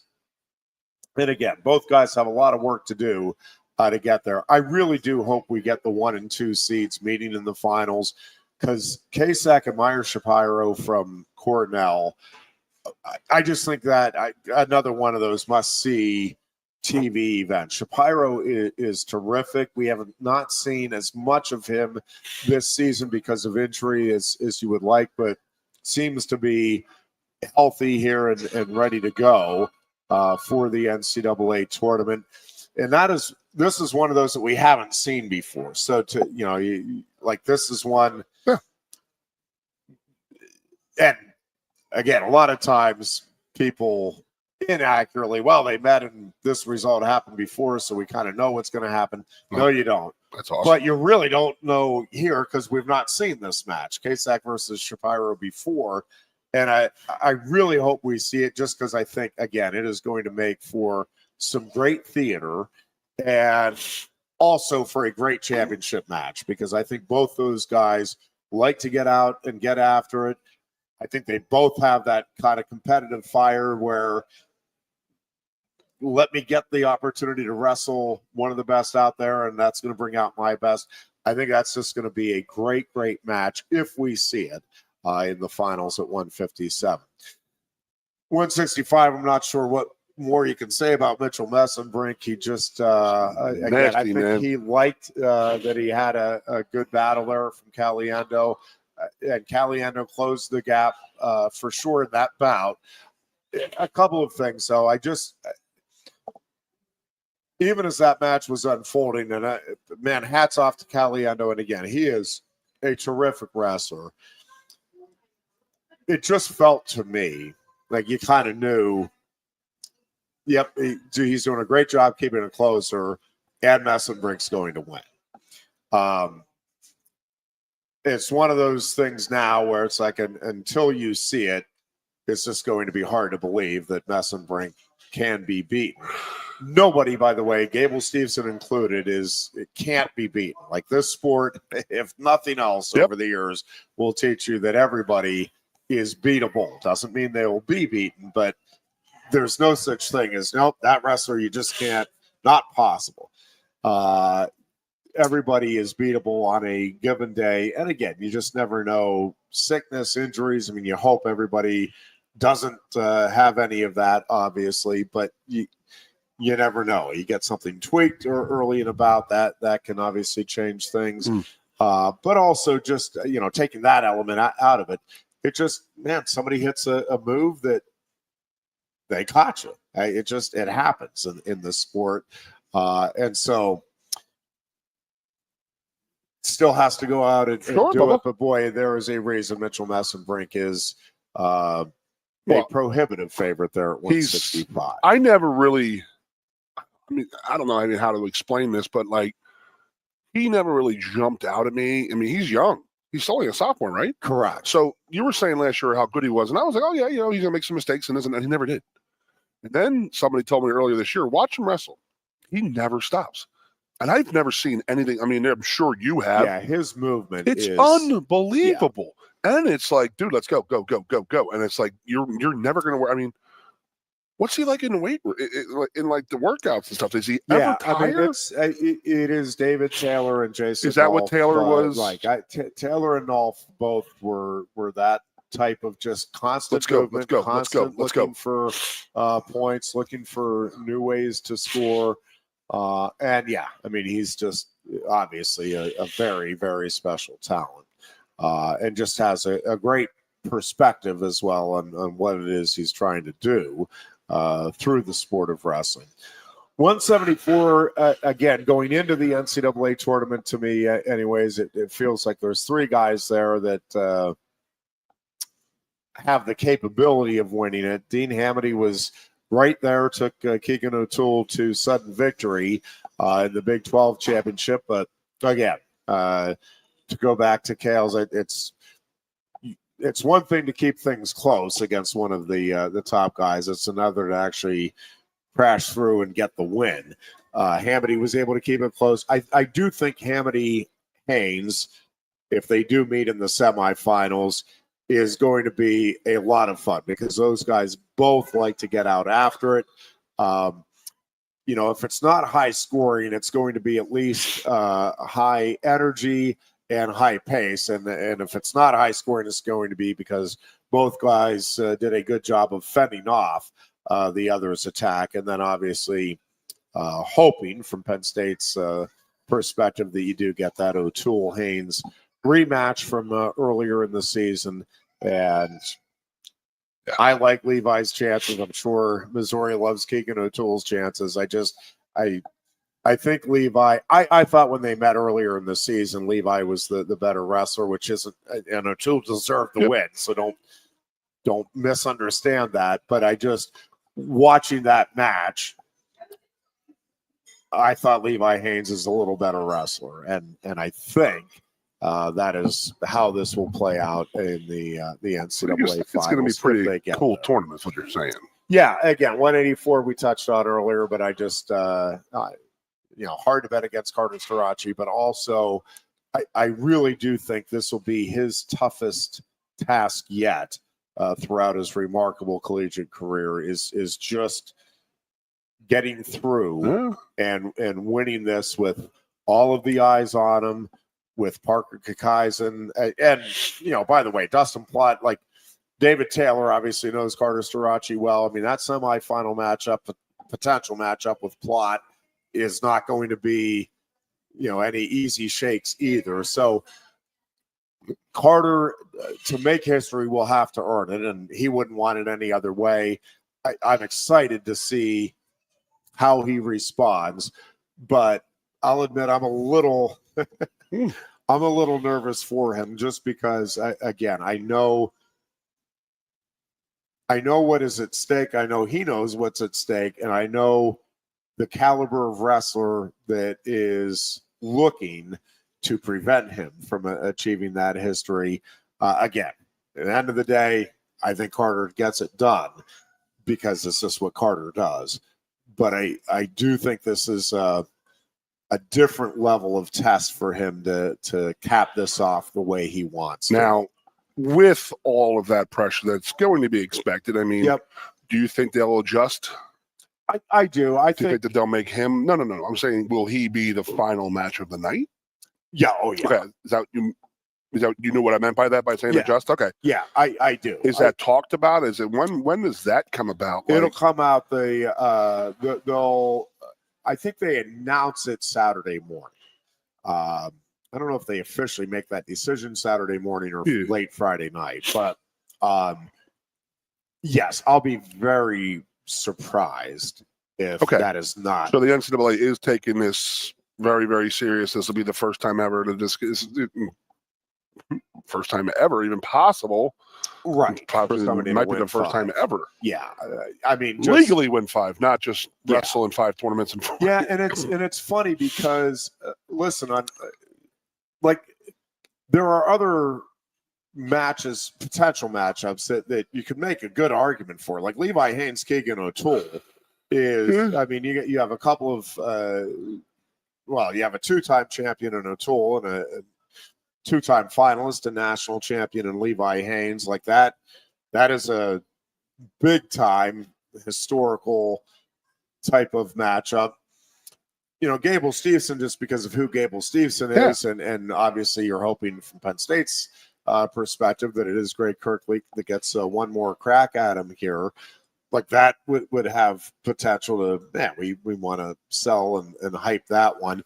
And there's some other ones that I think would be intriguing matchups. I don't know if there's anything else that has quite the draw of, again, potentially 74 or 84. And again, 84, I think, wins out just because, especially if it is Kick Eyes. And although really, if McAnally wins, then then you have the guy the freshman, who knocked off the returning champion and who took the guy pursuing an unprecedented historical footnote here in the sport, a freshman who took him to the brink in the Big Ten tournament. So either way, if it's one of those two, and really, I think at the end of the day, no matter who it is that is the opponent for Starace, presuming he gets to the finals, I think that does end up being your final bout of the championship.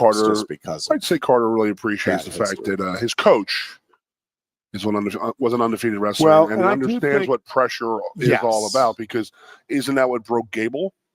He lost his last match in college, right? Correct. That's amazing to me, by the way, that happened. But what did they say? That the pressure was just it was mounting so much on him that he just wore him out. What's the difference between him and Kale? I mean, Kale they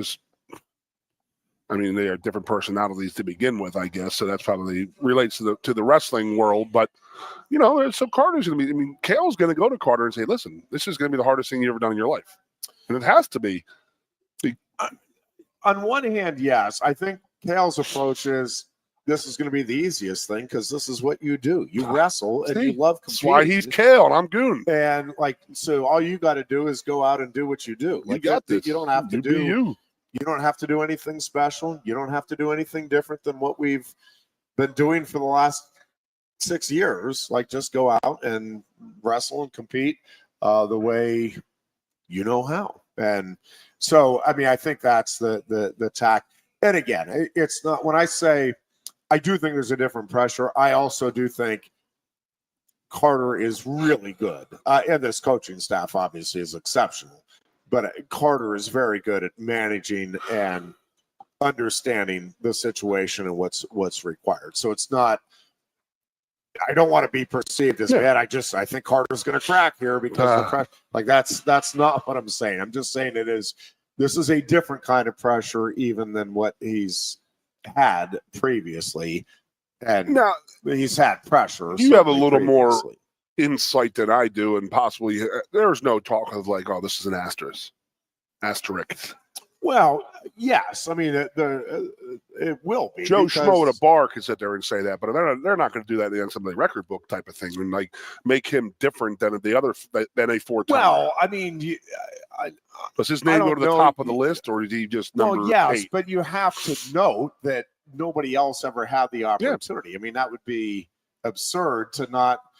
He went out and won 5 and Cale Sanderson never won 5. Well, right. He never had the chance, and neither did Strach. She was saying to Cale. Any of the I'm riding in front of the bus, Coach. Any of the other wrestlers. I'm in the front seat tonight, Coach. I think won it's 5. fair to note that nobody else had the opportunity. That being said, remarkable that when you have the opportunity, you may be able to cash in and actually win. 8 or 7 total. Titles. What's that? How many 4-timers? 7? Right now, 7. And yes. Strachey is one of them. Correct. So he might. Yep. Okay. So Yep. that number's not going to go up. It's going to be. Right. He's going to go to the top Not of the this list. year, it won't go up. God, so Stay tuned down the road, depending on what happens with. well, yeah, they're going to Roll be a doll 59 bar, rule. I think Gable Stevenson's got 3 more years left. I think they just passed that law, and he can wrestle and play football at the same time.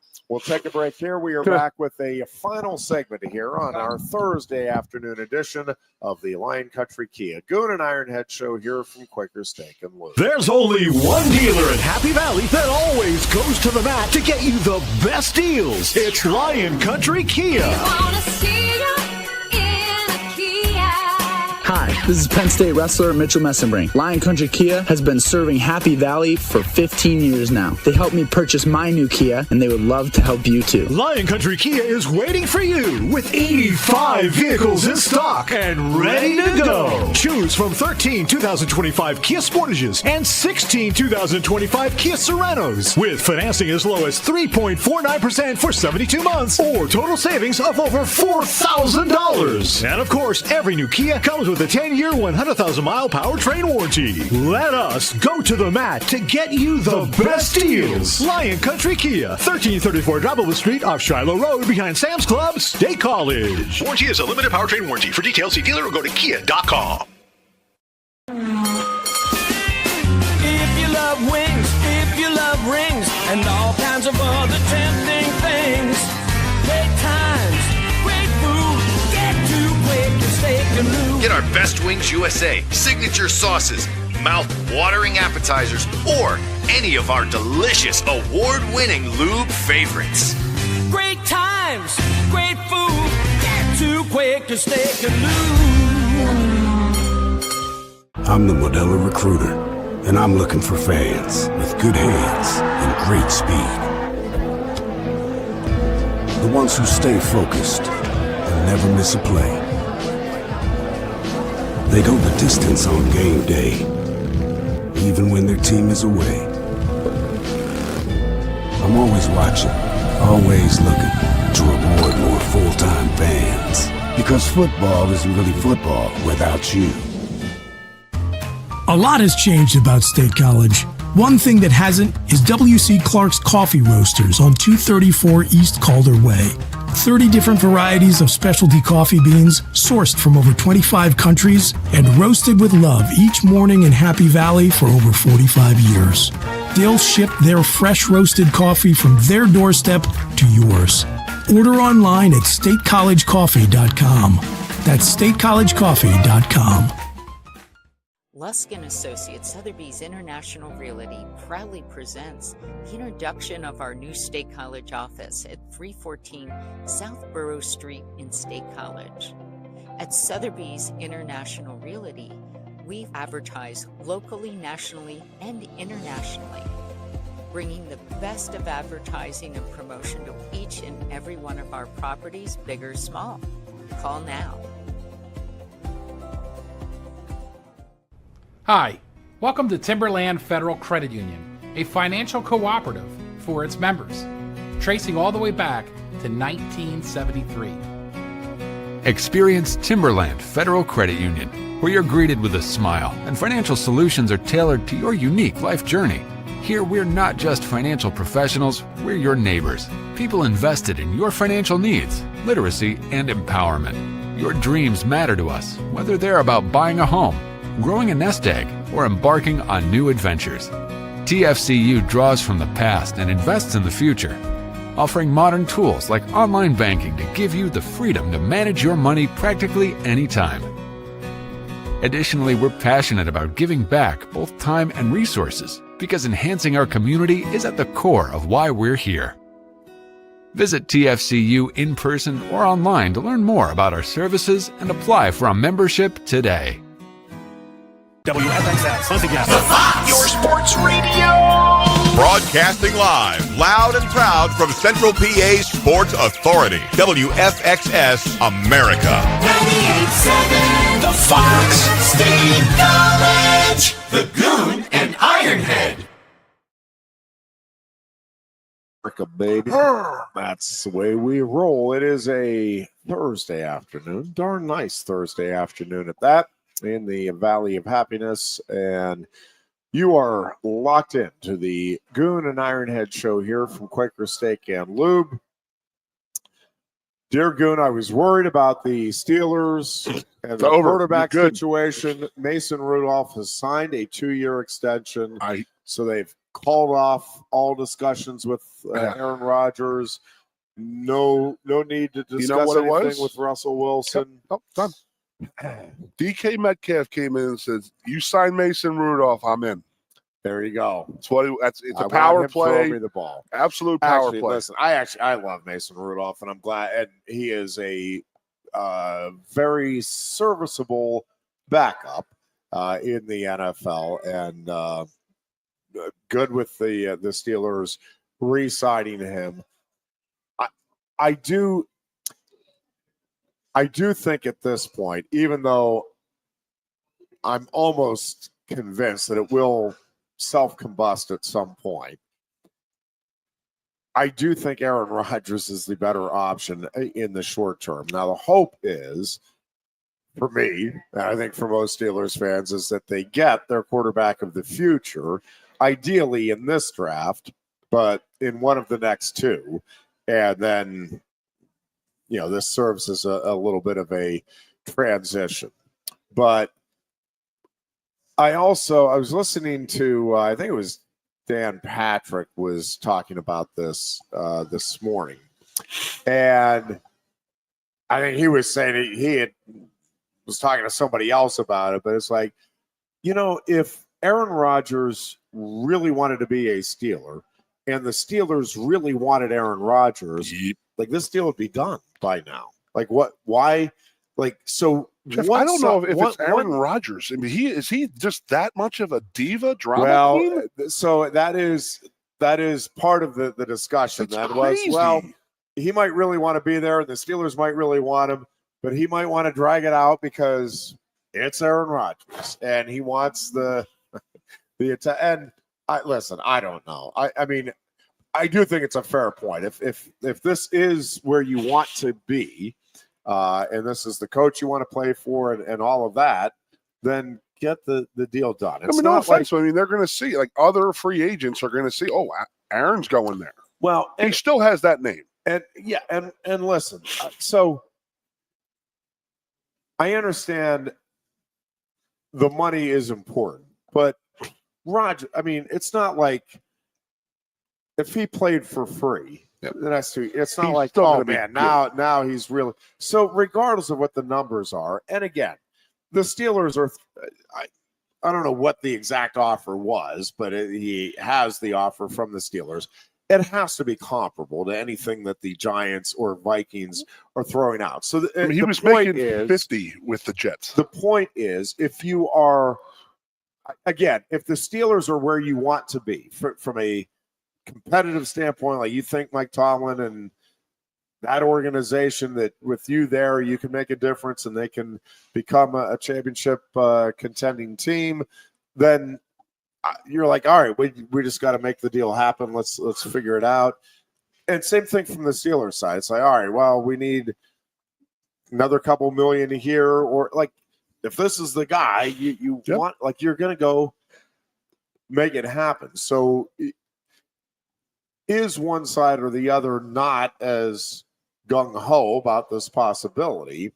Or again, it is certainly the possibility that nope, they're both excited about it, and Aaron Rodgers just wants to drag it out a little bit and keep people talking and guessing. And, well, me and some of my friends had a conversation, and my little brother made a hell of a point yesterday. And he goes, look at the history of quarterbacks with Achilles.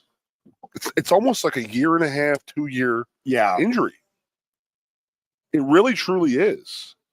You know, he went down early, obviously, the first series of his first game in 2 years ago. So by the end of last year, yeah, he was damn good. Throwing the ball. Yeah, he was throwing. He was chucking. So, you know, are we seeing the Aaron Rodgers that we saw the first 10 games of the year last year, where he still wasn't all the way back? And like I said, my brother said it's not like a 6 month, 8 month injury. It's a year and a half injury to come back from. And by the end of the year last year, and I said, dude, you're right. And you're shaking your head too. Yeah. Yeah. I mean, he definitely was a different quarterback by the end of last year, but he just must have just ruffled so many feathers there because they just kicked him. We're moving on. It was we're moving on.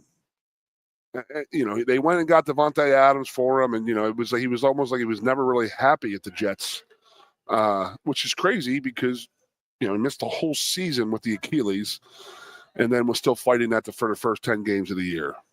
Yeah. If he does go to Steelers, it's good. You know, that's your veteran leadership. I mean, is he better than a Russell Wilson? I mean, is he going to be cheaper than a? I mean, does that come into play with the Rooneys? Well, I think his health. If he's healthy, yes, I would rather have Aaron Rodgers. He might want a couple offensive linemen to get signed before he signs with the Steelers now too. And this is the thing. So, yes, and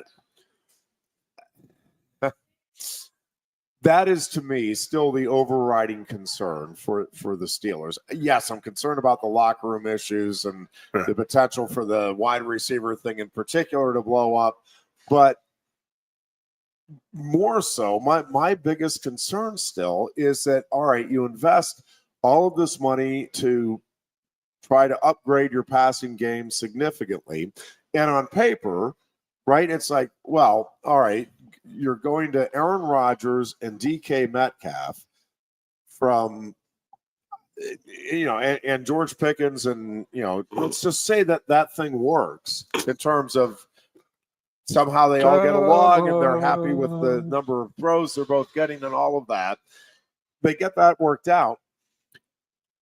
What is the likelihood that Aaron Rodgers gets through the season without a significant injury, and that offense operates the way you would think an offense with Aaron Rodgers, with Pickens, with Metcalf would operate?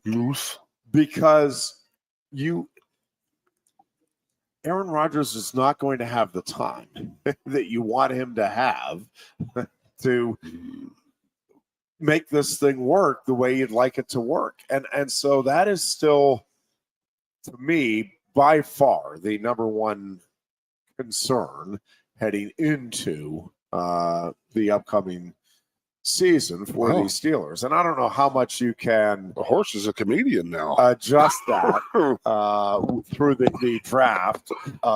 And the problem is, if you do sign Rodgers, the other issue here is there is not much cap space. And when I say not much, like pretty much no cap space available. So it's not like you can go out and there's not great offensive linemen that are just there for if you're a great offensive lineman, your team is keeping you. Like you're not becoming a free agent by and large. There might be an exception here or there, but I mean, that's because everybody recognizes how important that is. And if you have that commodity, you don't want to be putting yourself in a position where you don't have that commodity.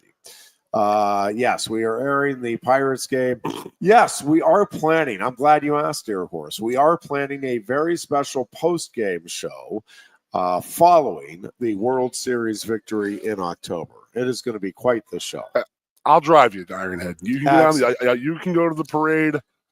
You and the head can broadcast. I'll do live updates. Yes, we will do live updates. I'll drive you guys. You guys can get as drunk as you want. I will drive you there and back for your parade. But you got to do the same thing when the Phillies win the World Series from me. No. Oh, come on. No.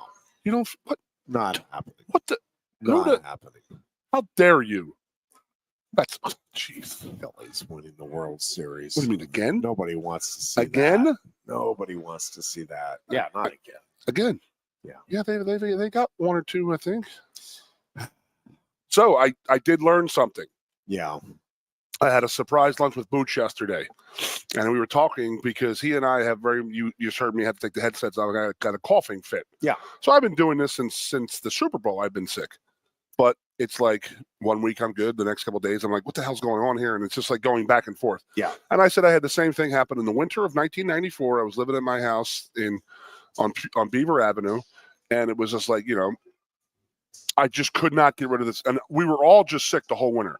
And we would go work out, run, and this and that throughout the whole week. And then you go punish your body over the weekend, if you know what I mean. And then you wake up Sunday and your cold is back. I don't know what you mean. So our dumbasses never really realized if you're playing beer pong with somebody who's sick and you're throwing the ball and you're drinking the sips of beer that are in there after what could possibly 150 people are drinking out of the same cups for the 8 hours of beer pong going on. We learned that maybe we were spreading some germs that way. So what? I was sick. I'm not lying to you. I had a 2-month cold, just like this, where it wasn't debilitating, but it was just like a pain in the butt. And it happened again in 2005. I think the alcohol kills the germs. It makes you feel great while you're drinking, but the next day you got to pay for it. Yeah. So it happened again in the winter of 2005 in the fall of 2005, when I got back here. And I started working in the weight room, and it was like I was on allergy medicine. I was on this medicine. The team doctor he gave me medicine that they were giving anthrax. But that was around the anthrax time when they were sending the senators envelopes full of anthrax, and they were giving them like this pill. He's like, I have the strongest stuff in the world for you right now. I want you to try this. So I'm in the weight room, and Doc had given, and I didn't eat anything with it. So I just start spinning, and I'm just like, oh my God. It wasn't like I was like a high, like drugged up feel. I was out of my mind. I was like, oh my God, what is going on here? So, Doc's like, oh, you make sure you eat stuff with that. I'm like, Jesus, why now you tell me? So either way, so I had this sickness in 94 and 05. So Booch just told me yesterday. So now we got to bet Penn State to win the Big Ten. Absolutely. And I'm trying to remember what the 2016 was and 2008, if I had a sickness then or whatnot. But I can guarantee in 05 and 94, I had the same damn cold that would not go away for a month at a time. And I'll tell you this. I looked them up. We're plus 400. I am looking forward to our beer pong game on Saturday, dear Goon. Let's get it done. I'm in, baby. Beaver Ave. You know what happened to our house that we lived in? Oh, it was the best. It was disgusting. We called it the pet cemetery. There was like a basement, but it was like one half of the house was walled off, and they had dug out. And you were like down on West Beaver, yeah, like right. So after we left, I believe it was 1996. They dropped it and made the Bryce Jordan Tower, which is right next to the East Coast Fitness down there, whatever, Victory or whatever. Yeah. So my house was like parallel to the roof of Victory and then East Coast Health and Fitness there. So that's where the house was. And we had a nice little, there was a Armanera Plaza was right next door. So there was a parking lot. So we had wiffle ball games going all summer. It was absolutely awesome. Horseshoe. We had our own little playground, and we would have, parties of like hundreds of people in there and all that. So that's where that house was. It stayed with the football team, I think, for 3 or 4 years. And then it was like, I think the old man, I think he may have driven by one day and there's my whole offensive line out there with no shirts on, girls on their shoulders, drinking beer on the middle of the yard and at Arts Fest. But hence why we don't have cell phones. Good times. Yes, but I do remember that's when I was sick. I lived down there. That would be in East Beaver then, right? I don't even know if it was East or West. It was just Beaver. Was it Beaver or Hamilton? What? The street? Beaver Ave. Like we were right across like the Armanera Plaza, and that's there now. Oh, you're down. We were behind McDonald's. We were a block and a half behind McDonald's. You're East Beaver. Okay. Got it. Well, they just called it Beaver. Then I think that we didn't make it as far down. We may have been Central I Beaver. got where you're at. Yeah, well, yeah, because then we had that house. So that house was in the football players from 93 to 96. Gotcha. And then it got condemned. I don't know why. I mean, outrageous. Woof. I got you now. I think if those walls could talk, but I don't think we left many walls up.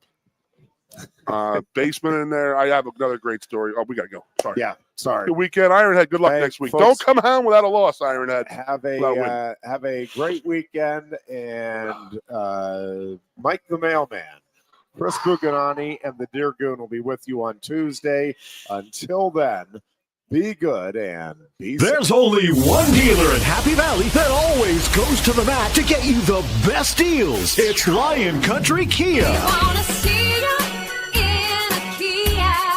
Hi, this is Penn State wrestler Mitchell Messenbrink. Lion Country Kia has been serving Happy Valley for 15 years now. They helped me purchase my new Kia, and they would love to help you too. Lion Country Kia is waiting for you with 85 vehicles in stock and ready to go. Choose from 13 2025 Kia Sportages and 16 2025 Kia Serenos with financing as low as 3.49% for 72 months or total savings of over $4,000. And of course, every new Kia comes with a 10-year, 100,000-mile powertrain warranty. Let us go to the mat to get you the best deals. Lion Country Kia, 1334 Dropwood Street off Shiloh Road behind Sam's Club, State College. Warranty is a limited powertrain warranty. For details, see dealer or go to kia.com.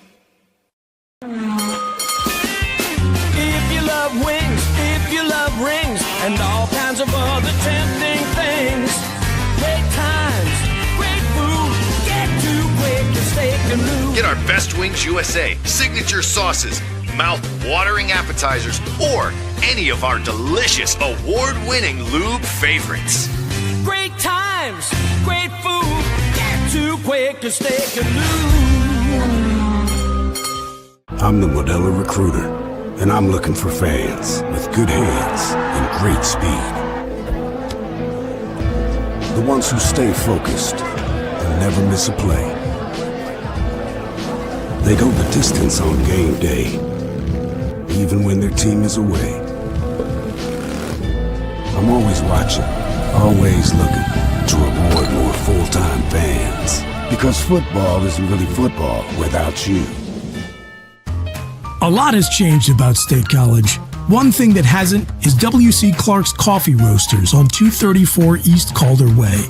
30 different varieties of specialty coffee beans sourced from over 25 countries and roasted with love each morning in Happy Valley for over 45 years. They'll ship their fresh roasted coffee from their doorstep to yours. Order online at statecollegecoffee.com. That's statecollegecoffee.com. Lusk & Associates Sotheby's International Realty proudly presents the introduction of our new State College office at 314 South Borough Street in State College. At Sotheby's International Realty, we advertise locally, nationally, and internationally, bringing the best of advertising and promotion to each and every one of our properties, big or small. Call now. Hi, welcome to Timberland Federal Credit Union, a financial cooperative for its members, tracing all the way back to 1973. Experience Timberland Federal Credit Union, where you're greeted with a smile and financial solutions are tailored to your unique life journey. Here, we're not just financial professionals, we're your neighbors, people invested in your financial needs, literacy, and empowerment. Your dreams matter to us, whether they're about buying a home, growing a nest egg, or embarking on new adventures.